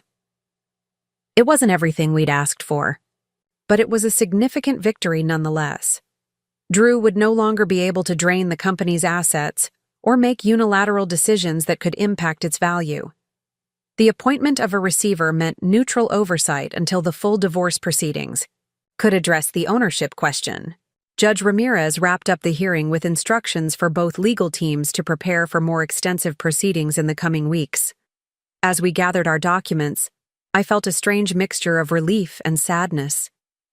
The legal battle was just beginning, but already the company that Drew and I had built together, the manifestation of our shared dreams and hard work, was being parceled out by strangers. Outside the courtroom, Drew caught up to me, waving off Hoffman's attempt to intervene. Jennifer, wait. Can we talk? Privately? I glanced at Sam, who gave a slight nod. 5 minutes, I agreed, following Drew to a secluded alcove away from the crowds. For a moment, he simply looked at me, a kaleidoscope of emotions playing across his face. Anger, regret, calculation, and something that might have been genuine remorse. You didn't have to do this, he said finally. We could have worked something out between us. Like what, Drew? I asked, keeping my voice level. You emptying our accounts and running off with Vanessa? You moving millions offshore while leaving me with the house and a token settlement? That kind of working it out? He had the grace to look ashamed, if only briefly. I made mistakes, I admit that. But destroying everything we built, humiliating me in front of our friends and family, was that really necessary? Was bringing your pregnant girlfriend to our anniversary dinner necessary? I countered. Was lying to me for months, years maybe, necessary? Was drafting a prenup designed to leave me with nothing if we divorced necessary? I shook my head. You created this situation, Drew, not me. He leaned against the wall, suddenly looking exhausted. What do you want, Jennifer? Really? The question caught me off guard. What did I want? Revenge had never been my primary motivation, despite the satisfaction of seeing Drew face consequences for his actions. Security, certainly. Financial, and otherwise. Justice, in the sense of a fair division of what we'd built together. But beyond that? I want what I've earned, I said finally. My share of the company, recognition for my contributions, and the freedom to move forward without your lies and manipulation hanging over me. Drew nodded slowly, as if processing this. And there's no chance of reconciliation for the sake of everything we've built? The question was so unexpected, so fundamentally disconnected from reality, that I almost laughed. You're having a baby with another woman, Drew. You've been systematically moving assets offshore to cheat me, in divorce. And now you're asking if we can reconcile? I studied his face, trying to determine if he was serious or simply attempting another manipulation. Vanessa and I, he began, then stopped, reconsidering his words. It's complicated. The baby. I'm not sure it's even mine. The statement hung in the air between us, its implications rippling outward.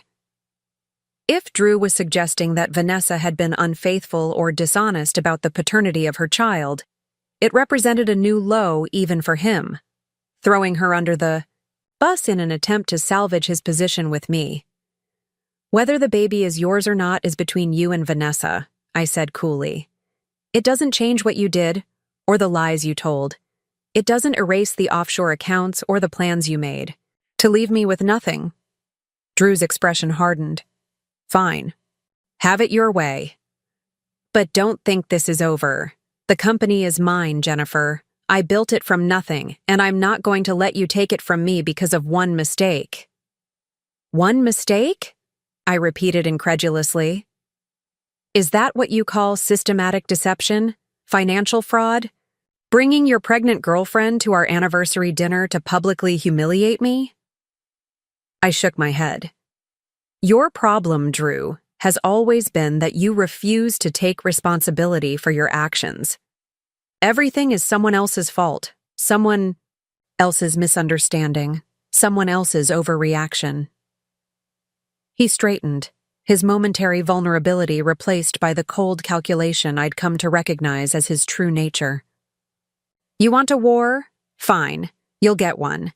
And when it's over, you'll wish you'd taken the settlement offer. With that, he turned and walked away, back straight, head high, the posture of a man who still believed he could control the narrative, manipulate the outcome, bend reality to his will. I watched him go, feeling not anger or fear, but a profound weariness and an equally profound certainty that I was finally seeing Drew Mitchell clearly for the first time in our relationship. Sam approached as Drew disappeared around a corner. Everything okay? Not really, I admitted, but it will be. We made our way out of the courthouse, stepping into the bright afternoon sunlight. Mel was waiting by her car, keys in hand. Lunch? She suggested. I think we all could use a drink after that performance. I nodded, grateful for her steady presence. Definitely, though I'm not sure I have much of an appetite. Trust me, Mel said, unlocking the doors. You need to eat. Divorce court is a marathon, not a sprint. You need to keep your strength up. As we drove away from the courthouse, I found myself thinking about Drew's question. What did I really want? Beyond the legal battle, beyond the division of assets, beyond the vindication of having my contributions recognized, what was I seeking? The answer came to me as we turned onto the main boulevard. The city spread out before us in the midday. Sun. Freedom. Freedom from the constant second-guessing, from the subtle undermining of my confidence, from the careful management of Drew's moods and expectations. Freedom to build a life centered on my own desires and ambitions rather than subordinated to someone else's. It was a startling realization, not because it was novel, but because it highlighted how constrained I had been even before discovering Drew's infidelity. Our marriage had been like a beautiful cage, gilded with success and social approval, but a cage nonetheless. Earth to Jennifer. Mel's voice broke through my thoughts. Where should we go for lunch? Sam suggested that new bistro on Elm, but I'm thinking something stronger than wine might be in order. I smiled, pulled back to the present moment. The bistro sounds perfect. And Mel, thank you for everything. What are friends for? She replied with a grin. Besides, someone needs to document this epic takedown for posterity. Sam laughed from the back seat. I'm not sure the Bar Association would approve of that characterization of divorce proceedings. Then the Bar Association needs to lighten up, Mel declared, turning into the restaurant parking lot. When someone tries to screw over my best friend and gets exactly what they deserve instead, I reserve the right to celebrate appropriately. As we entered the restaurant, the hostess led us to a quiet table by the window. The bistro was elegant but unpretentious, with soft lighting and comfortable seating, exactly the kind of place where three friends could decompress after a stressful morning. We ordered drinks and appetizers, the conversation initially revolving around the details of the hearing, Judge Ramirez's demeanor, and Drew's increasingly transparent attempts to manipulate the court. When he tried to explain those offshore accounts, Sam chuckled, shaking his head, I thought the judge was going to hold him in contempt right there. Exploring Caribbean opportunities, please. Mel raised her glass in a toast. To Judge Ramirez, who wasn't born yesterday and doesn't suffer fools gladly. We clinked glasses, the tension of the morning finally beginning to dissipate. As we moved on to our main courses, the conversation shifted from the legal proceedings to more personal matters. So, Mel asked, spearing a forkful of salad, what happens next? With the house, I mean. Are you staying there? I considered the question. The Victorian in the historic district had been our home for nearly a decade. I'd poured my heart into its renovation, choosing every paint color, every piece of furniture, every fixture with care. But now it felt haunted by memories, tainted by Drew's deception. I don't think so, I said slowly. Too many ghosts. I think I need a fresh start, somewhere that's just mine. Sam nodded encouragingly. That's not uncommon in these situations. Many clients find that physical separation from marital property helps with emotional closure. Plus, Mel added with a grin, you get to decorate from scratch, which I know. You love. I smiled, appreciating her attempt to find the silver lining. True, though I'll need to find temporary housing first while all this is being sorted out. Stay with me, Mel offered immediately. I have that guest suite that's just gathering dust. You can have all the privacy you need, and I promise not to mother hen you too much. The offer was tempting. Mel's condo was spacious and centrally located, and having a friend nearby during the tumultuous weeks ahead would be comforting. But some instinct told me that complete independence, however challenging, was what I needed now. Thank you, I said, genuine gratitude in my voice, but I think I need to do this on my own. Maybe a short-term rental downtown, near the office. Mel nodded, understanding without offense. Just know the offer stands if you change your mind, no matter what time of day or night. As we finished our meal, my phone buzzed with a text. I expected it to be Drew, with more threats or attempts at manipulation. Instead, it was Vanessa. Can we meet? I have information about the offshore accounts that might help your case. I stared at the message, surprised and vaguely suspicious. Was this a trap orchestrated by Drew, an attempt to gather information or evidence against me? Or had Vanessa truly decided to align herself against him? I showed the text to Sam, who read it with professional caution. Could be legitimate, could be a setup. If you want to meet her, I should be there. I nodded, considering the possibilities. I'll suggest a public place tomorrow afternoon. Let's see what she has to offer. As I texted back a response, I thought about the strange new reality I was navigating, one where my husband's pregnant girlfriend might become an ally in the battle over the company we'd built together. Life had a way of creating the most unexpected alliances, of reshaping relationships in ways that defied simple categorization. Whatever happened next, I knew that the path forward would be neither straight nor smooth. There would be more legal battles, more emotional confrontations, more difficult decisions about what to keep and what to leave behind. But for the first time in months, perhaps years, I felt fully present in my own life, not just reacting to Drew's actions or accommodating his ambitions, but actively shaping my own future. It was terrifying and exhilarating all at once. This newfound freedom, this reclamation of self. As we paid the bill and stepped back into the sunlight, I felt something unfamiliar unfurling within me. Hope, not for reconciliation or restoration of what was lost, but for the possibility of something entirely new, something that would be wholly, authentically mine. 6 months after that fateful anniversary dinner, I stood in the empty living room of my new apartment, watching the movers carry in the last of my carefully labeled boxes.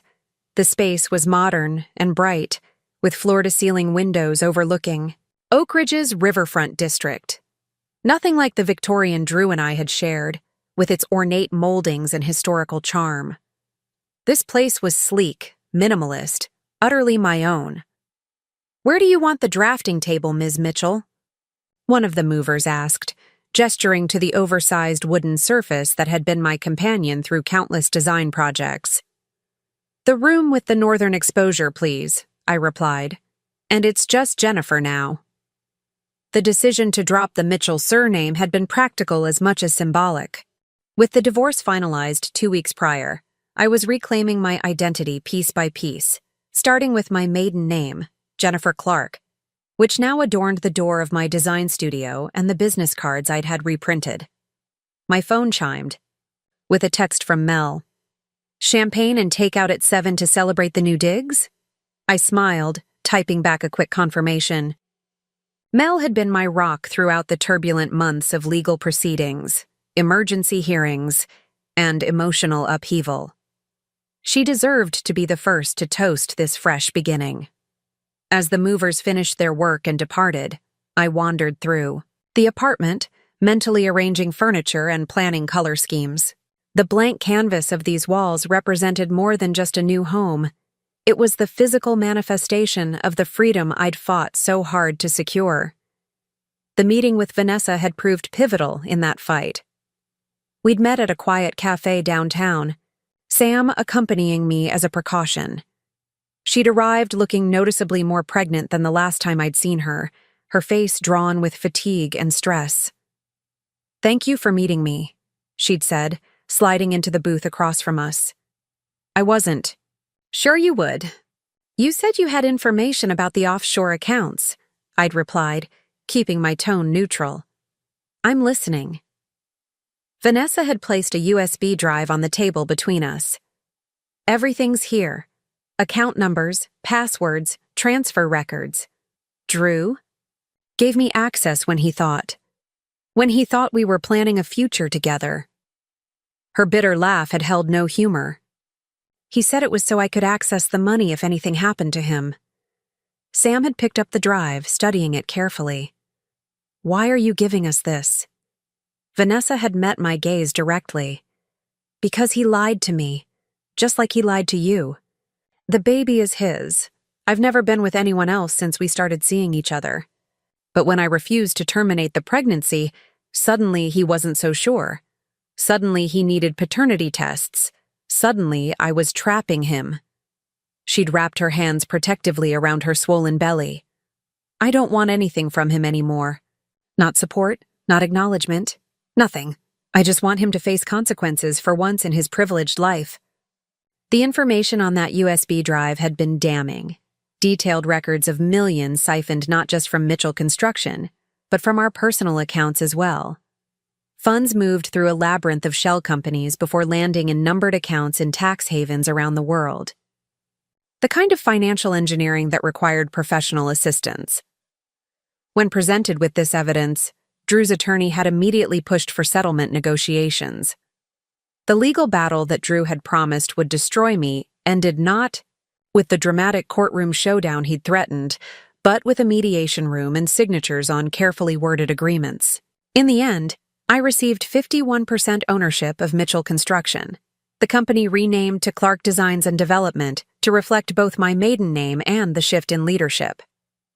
Drew retained a minority stake but no operational control, a compromise I'd accepted to avoid further legal costs and prolonged conflict. The offshore funds were repatriated and divided according to the settlement terms, with penalties and interest paid to the relevant tax authorities. The house had been sold, the proceeds split between us after the mortgage was satisfied. Drew had moved to Chicago, accepting a position with a development firm there. A fresh start in a city where his reputation hadn't been tarnished by public scandal and legal proceedings. My phone rang, pulling me back to the present. Sam's name flashed on the screen. Jennifer, he greeted me warmly when I answered. How's the move going? Just finished, I replied, sinking onto a packing crate. It's starting to feel real now. That's why I'm calling, actually. The last of the paperwork came through this morning. The company name change is official, and the board restructuring is complete. He paused. Congratulations, Ms. Clark. You are now officially the majority owner and CEO of Clark Designs and Development. A wave of emotion washed over me. Pride, vindication, relief, and an unexpected pang of something like grief. The company had been our shared dream once, the manifestation of ambitions we'd built together. Now it was mine alone, transformed into something new. Thank you, Sam, for everything. The words felt inadequate for the months of guidance and support he'd provided. Just doing my job, he replied modestly. Though I must admit, this case was particularly satisfying. Not often we get to see justice served so definitively. After ending the call, I wandered to the windows, gazing out at the river flowing. Past, constant and ever-changing. My reflection stared back at me from the glass. A woman transformed not just by external circumstances, but by the internal journey of the past year. The doorbell rang, announcing Mel's arrival hours earlier than expected. But when I opened the door, it wasn't Mel who stood in the hallway. Vanessa Collins balanced a small gift bag in one hand, her other arm supporting her back, her pregnancy now in its final weeks. Hi, she said tentatively. I hope it's okay that I stopped by. Kevin from the office gave me your new address. I hesitated only briefly before stepping back to let her in. Of course. Come in. She waddled into the apartment, glancing around, at the boxes and sparse furniture. I would have waited until you were settled, but... She gestured to her enormous belly.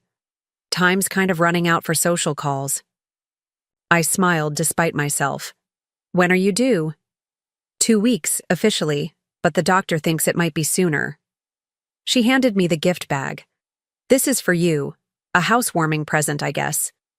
Inside was a small ceramic planter shaped like a house with tiny windows and a door, filled with a thriving succulent. The card read simply, For new beginnings, V. It's lovely, I said, genuinely touched by the gesture. Thank you. Vanessa settled awkwardly onto the only chair I'd unpacked, relief washing over her face as she took the weight off her feet. I'm not staying long. I just wanted to thank you in person. Thank me? I asked, confused. For what?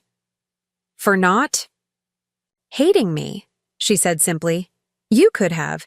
You had every right to. Instead, you treated me with dignity, even when I didn't deserve it. I set the planter on the windowsill, considering her words. Hating you would have been easy, but ultimately, pointless. You were as much a victim of Drew's manipulation as I was, just in different ways.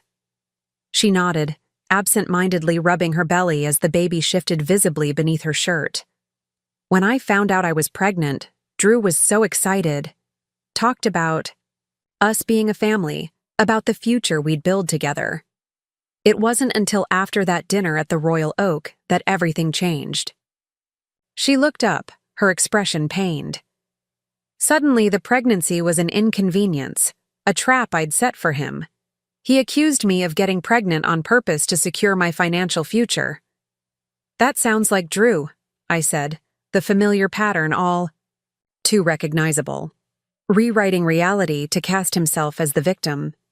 The paternity test came back last week, Vanessa continued. Not that I had any doubts, but Drew insisted. It's definitely his. She gave a small, humorless laugh. Not that it matters to him. He signed away his parental rights as part of some deal with his new employers in Chicago. A clean break, he called it. The callousness of it, abandoning his own child for the sake of career convenience, was shocking even by Drew's standards. "I'm sorry," I said, meaning it. "That must be incredibly difficult." Vanessa shrugged, a gesture of forced nonchalance that didn't quite mask her pain. "It's better this way. No more lies, no more manipulation. My son will grow up without a father, but at least he won't grow up with Drew Mitchell's particular brand of fatherhood." "You're having a boy?" I asked. Her face softened, maternal pride momentarily eclipsing her bitterness. "Yes, Noah Daniel Collins. Just mine, no one else's." We talked for nearly an hour, the conversation flowing more easily than I would have expected. Vanessa spoke of her plans to return to school after the baby was born, to finish the business degree she'd abandoned when her previous relationship had ended badly. I found myself offering resources, suggestions, even mentioning the daycare center near my office that offered scholarships for single parents. "I should go," she said finally, struggling to her feet. "Let you get back to unpacking." I walked her to the door, struck by the strange symmetry of our situations, both of us starting over, rebuilding lives that Drew Mitchell had attempted to define and control.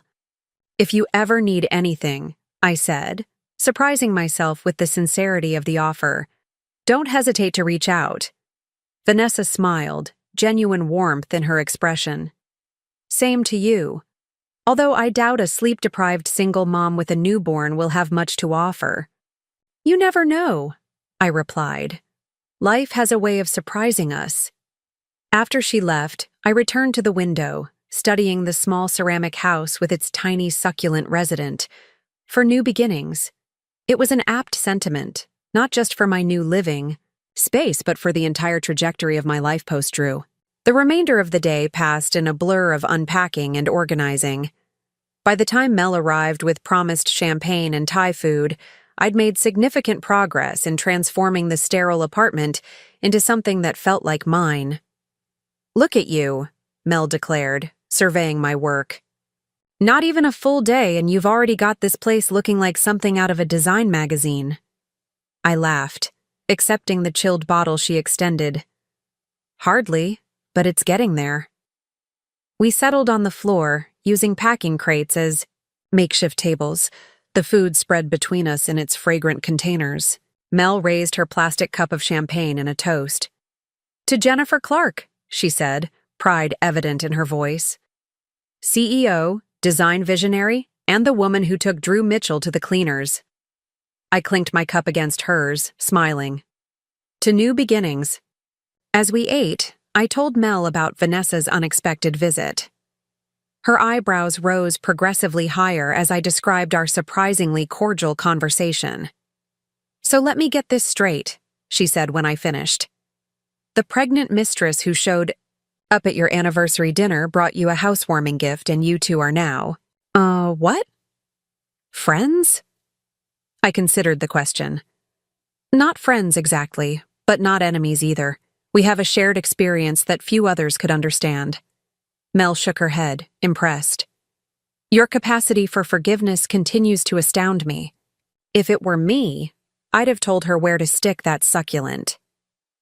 "No, you wouldn't have," I countered, knowing my friend's bark was far worse than her bite. "You'd have been kind, just like you've always been to me." "Maybe," she conceded, reaching for more pad thai. But only after making her squirm a little. We laughed, the sound echoing in the half-furnished space. It felt good, normal even, after months of stress and legal maneuvering. A reminder that life continued beyond divorce, beyond betrayal, beyond all the markers I'd once used to define myself. Later, after Mel had gone home and I'd made up my bed amid still-packed boxes, I sat on the balcony with a final glass of champagne, watching the city lights reflect on the river below. The night was clear, stars visible despite the urban glow, the air crisp with the promise of fall. My phone chimed with an email notification. A message from Kevin, Drew's former business partner, and now my colleague at Clark Designs and Development. "Thought you'd want to see this," the subject line read. I opened the attachment to find a photograph of the newly installed sign outside our headquarters, the elegant logo I'd designed years ago now paired with the company's new name. Clark Designs and Development. Below the image, Kevin had written, "Staff reaction overwhelmingly positive. 3 new clients signed this week. The future looks bright, boss." Boss. The word felt strange, empowering, and slightly terrifying all at once. Despite my years of contribution to Mitchell Construction, I'd always operated in Drew's shadow, my role minimized and marginalized by his dominating presence. Now I stood at the helm of a thriving company, responsible for the livelihoods of nearly 100 employees and the success of dozens of ongoing projects. The weight of that responsibility was substantial, but not crushing. If anything, it felt like finally shouldering a load I'd been prepared to carry all along, one that Drew had actively prevented me from taking up. I typed back a quick reply to Kevin, thanking him for the update and promising to be in the office early Monday to review the new client contracts. Then, on impulse, I opened my camera and took a selfie with the city lights behind me, glass raised in a silent toast. I sent it to Mel with the caption, "To the view from the other side." Her response came seconds later. "It's only getting better from here." I hoped she was right. The legal battles were behind me, the divorce finalized, the company rebranded and restructured. But the emotional landscape was still shifting, still settling into its new configuration. There were moments when I missed the certainty of my married life, the clear role and identity I'd inhabited for 15 years. Moments when I questioned whether I'd made the right choices, taken the right paths through the wreckage of my marriage. But those moments were growing fewer and farther between, eclipsed by longer stretches of genuine contentment and even excitement about the future unfolding before me. The next morning dawned clear and bright, sunlight streaming through windows. I had yet to hang curtains on.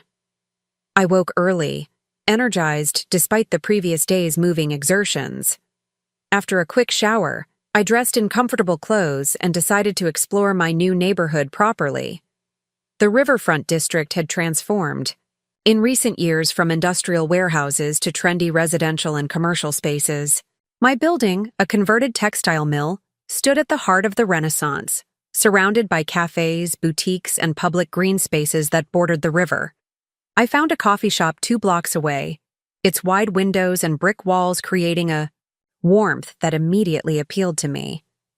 The barista, a young woman with a sleeve of colorful tattoos, greeted me with a friendly smile. "New to the neighborhood?" she asked as she prepared my latte. "Is it that obvious?" I laughed. "We know all the regulars," she explained, creating an intricate leaf pattern in the foam. "And you have that just moved in look about you. Curious, but not quite settled." "Good eye," I said, accepting the steaming mug with appreciation. "I moved in yesterday, just a few blocks away." "Well, welcome to the riverfront. I'm Maya, by the way." "Jennifer," I replied, dropping my last name, instinctively. It felt liberating, introducing myself without the weight of the Mitchell surname attached. "Nice to meet you, Jennifer. First cups on the house, neighborhood tradition for new residents." The small kindness from a stranger brought an unexpected lump to my throat. "Thank you. That's very welcoming." I took my free coffee to a table by the window, watching the Saturday morning rhythm of the neighborhood unfold. Joggers along the riverfront path, couples walking dogs, parents with strollers heading toward the playground a few blocks down.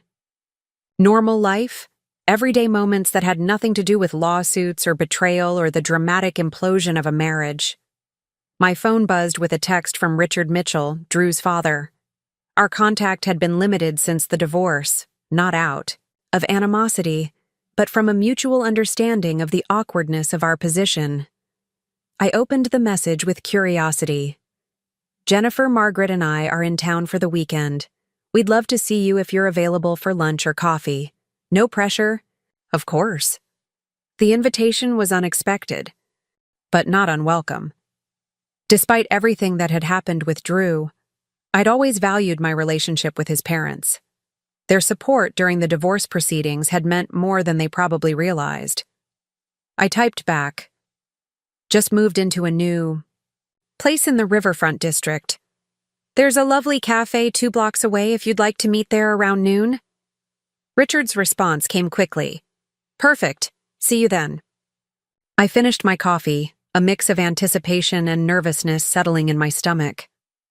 Would seeing Drew's parents reopen wounds that had only just begun to heal? Or would it provide a different kind of closure, a reaffirmation that not all connections needed to be severed when a marriage ended?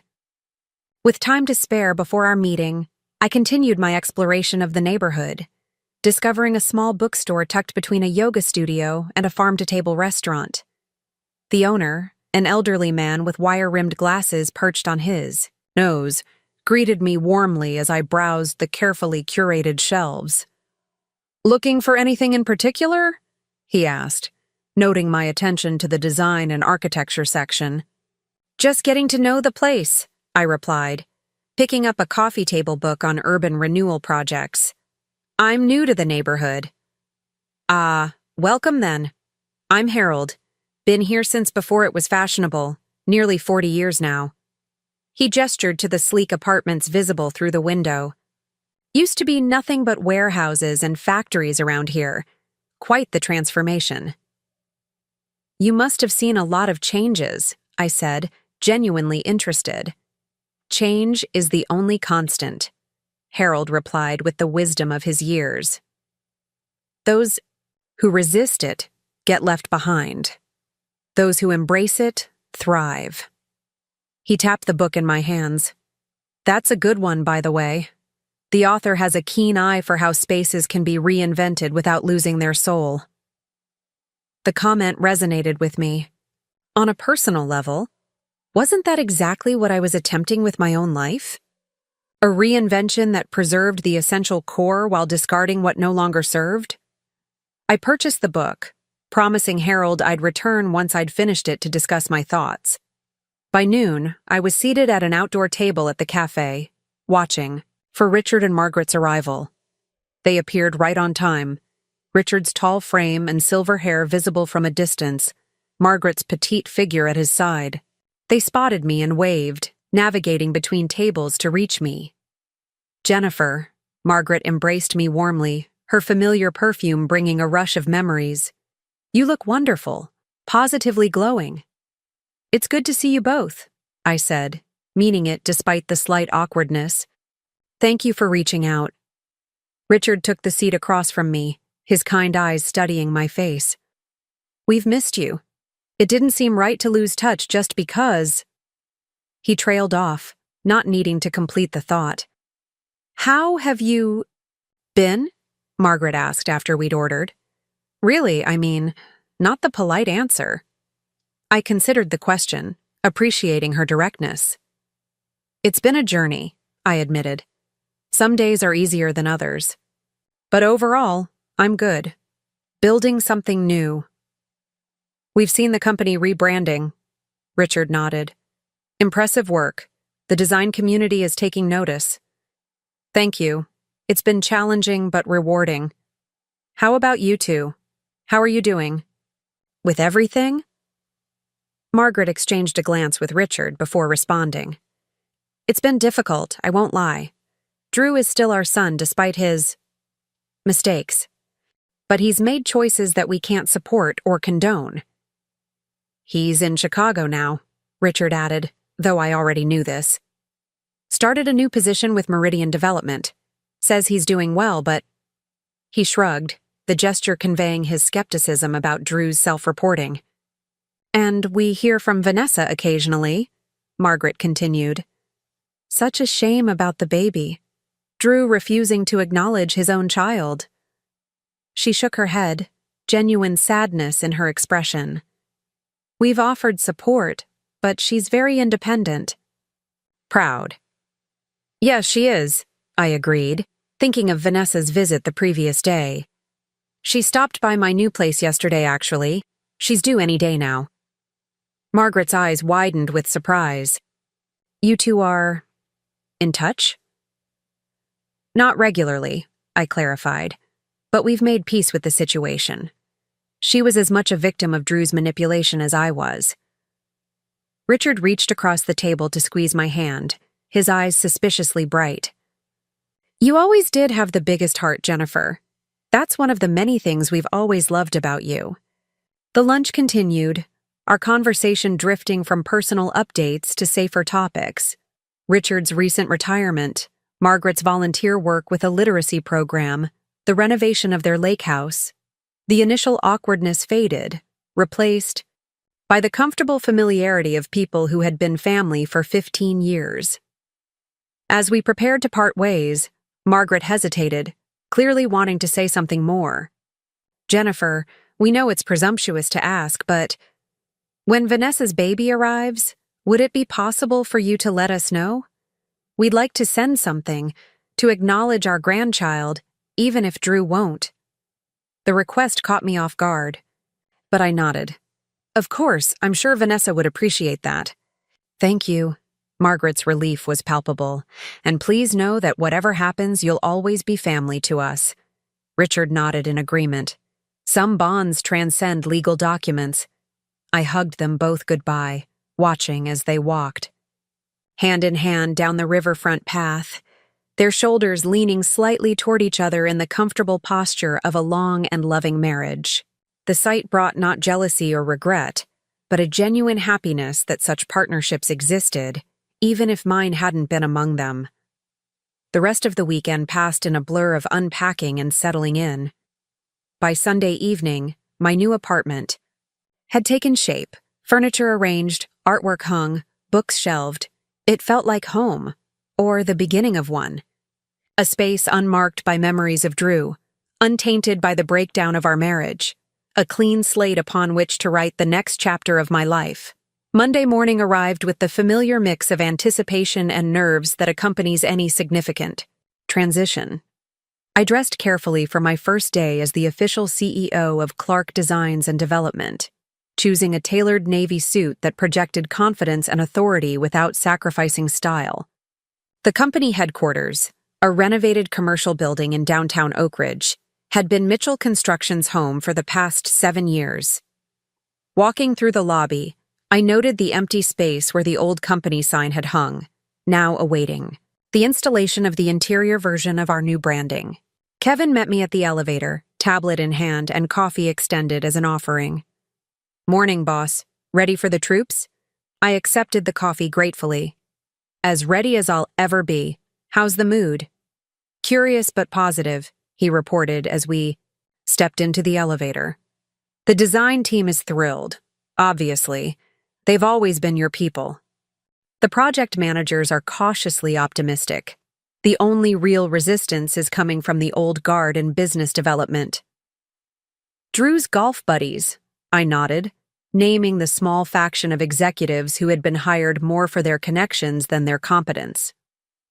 Not unexpected. They'll come around or they'll move on, Kevin said, with the pragmatism that made him such a valuable partner. Either way, the company will be stronger for it. The executive floor was buzzing with activity when we arrived, staff members casting curious glances our way as we made our way to the conference room where the leadership team was gathered for the morning meeting. 15 faces turned toward me as I entered, some eager, some apprehensive, all attentive. Good morning, I began, taking my place at the head of the table. I want to thank you all for your patience during this transition period. The past 6 months have been challenging for everyone, and I appreciate the professionalism you've shown throughout the process. I paused, looking around the table, making eye contact with each person present. Clark Designs and Development represents not just a name change, but an evolution in how we approach our work. We're going to build on the foundation that's been laid, preserving what works well while implementing changes where needed. For the next hour, I outlined my vision for the company's future: more integrated design-build approaches, greater emphasis on sustainable practices, expansion into markets we'd previously neglected. The team listened attentively, some taking notes, others nodding in agreement. Even the skeptics seemed engaged, if not fully convinced. "Questions?" I asked, concluding my presentation. There were many, ranging from practical concerns about ongoing projects to more philosophical questions about the company's direction. I answered each one directly, acknowledging when I didn't have immediate solutions and promising to work collaboratively to find them. As the meeting dispersed, Kevin lingered behind, a satisfied expression on his face. "That went better than I expected," he admitted. "You've won over at least 2 of the fence-sitters." "It's a start," I agreed. "Change takes time."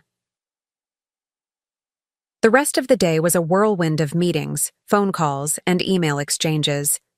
By late afternoon, I was ensconced in what had been Drew's office, now mine, reviewing project proposals and budget forecasts. The space felt different somehow, not just because I'd had the furniture rearranged and Drew's golf trophies removed, but because the energy had shifted from his aggressive, often chaotic management style to something more focused and intentional. A knock at the door interrupted my concentration. My assistant, Tara, poked her head in. "Sorry to disturb you, but there's a call on line 2 that you might want to take.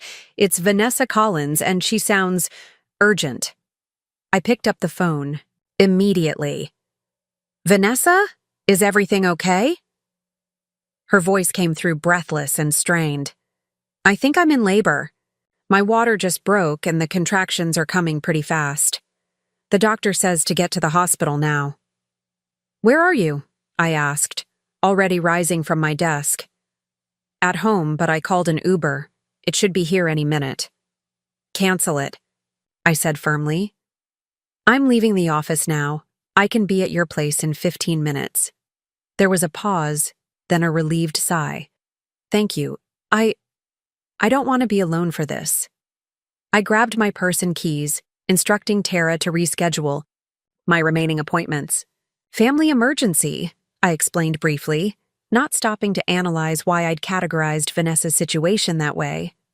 The drive to her apartment was tense, traffic seeming to conspire against my urgency.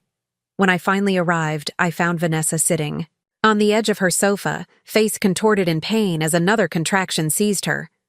"Perfect timing," she gasped as the contraction eased. "They're about 7 minutes apart now."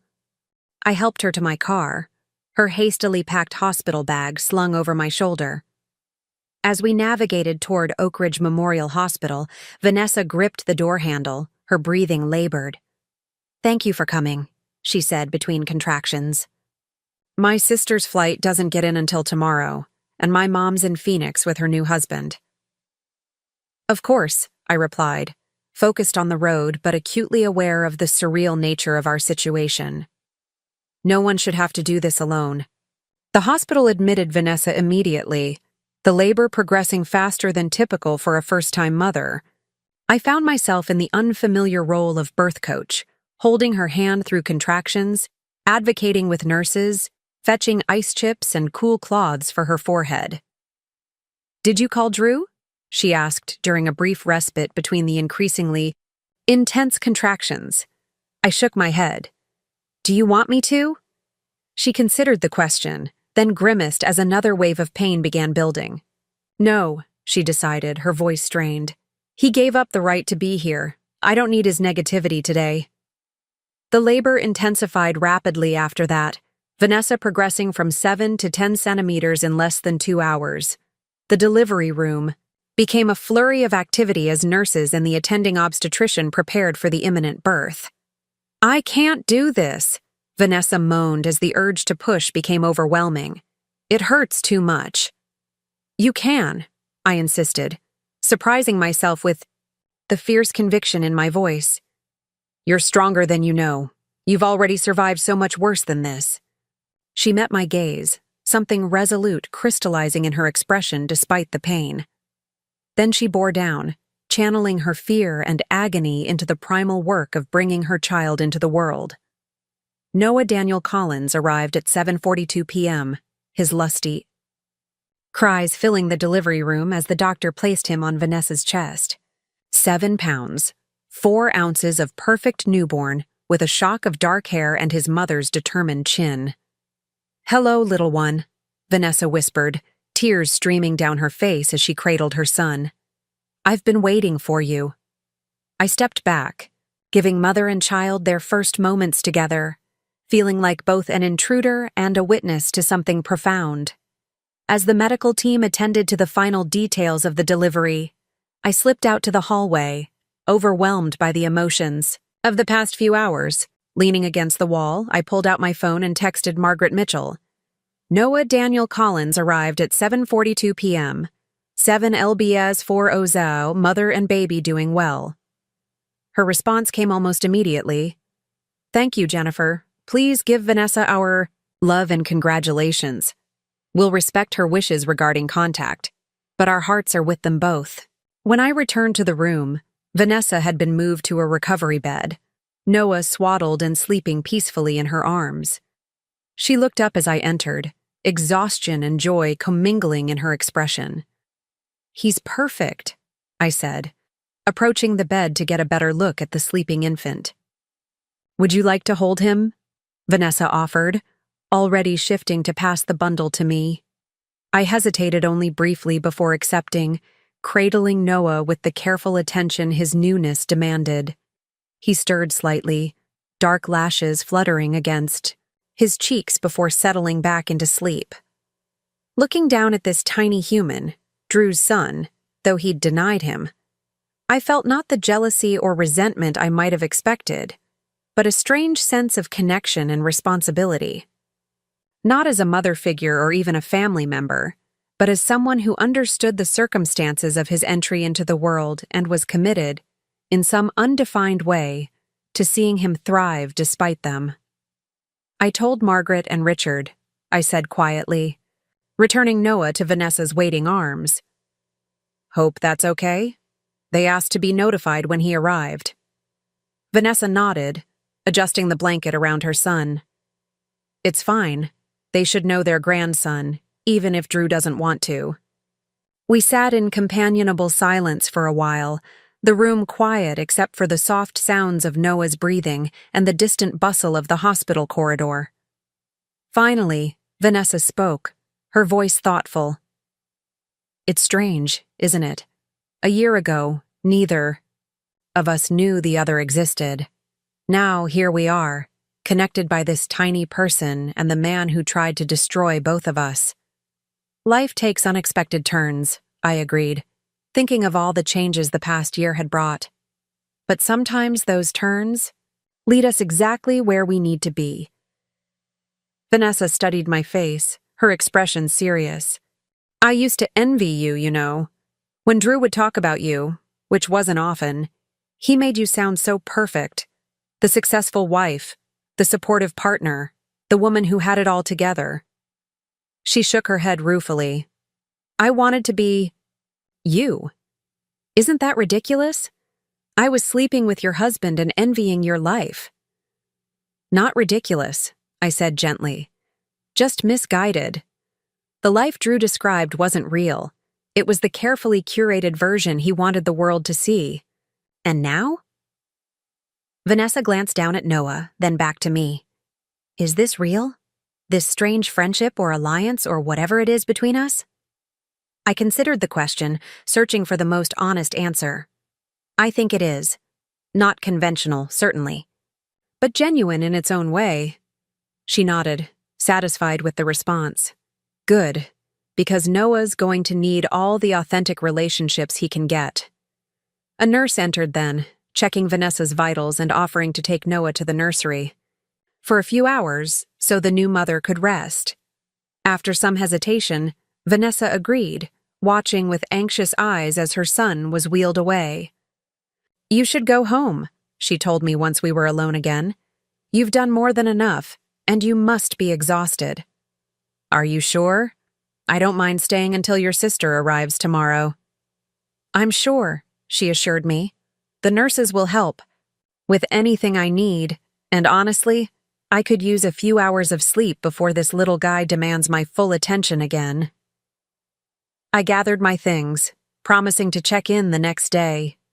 At the door, I paused, turning back to the woman who had once been my nemesis and now occupied some indefinable space in my life. Not quite friend, not quite family, but important nonetheless. Vanessa? You're going to be an amazing mother. She smiled, exhaustion temporarily eclipsed by the simple joy of the compliment. Thank you. And Jennifer? You're going to be an amazing CEO. The echo of my earlier words to her, "You're stronger than you know," resonated as I made my way through the quiet hospital corridors to the parking garage. Both of us were embarking on new chapters, facing challenges we hadn't anticipated, building lives that bore little resemblance to what we'd once imagined. The night air was cool as I emerged from the hospital, stars visible in the clear sky above. I paused in the parking lot, taking a deep breath and looking up at the constellations, unchanging patterns in an ever-changing world. 1 year ago, I had been Jennifer Mitchell, wife and shadow contributor to my husband's success. Now I stood as Jennifer Clark, CEO of my own company, architect of my own destiny. The journey had been painful, filled with betrayal and legal battles, but also with unexpected allies and moments of profound growth. As I drove home to my new apartment, I thought about the strange tapestry life had woven, connecting me to Vanessa and now to Noah, creating unlikely bonds from broken promises. Drew had meant his actions to diminish me, to reduce me to a footnote in his narrative. Instead, they had catalyzed my transformation into something stronger, more authentic, more completely myself than I had ever been in our 15 years together. The best revenge, I realized, wasn't in the courtroom victories or the company ownership. It was in reclaiming my power, my identity, my future. It was in living well, on my own terms. Up next, you've got 2 more standout stories right on your screen. If this one hit the mark, you won't want to pass these up. Just click and check them out.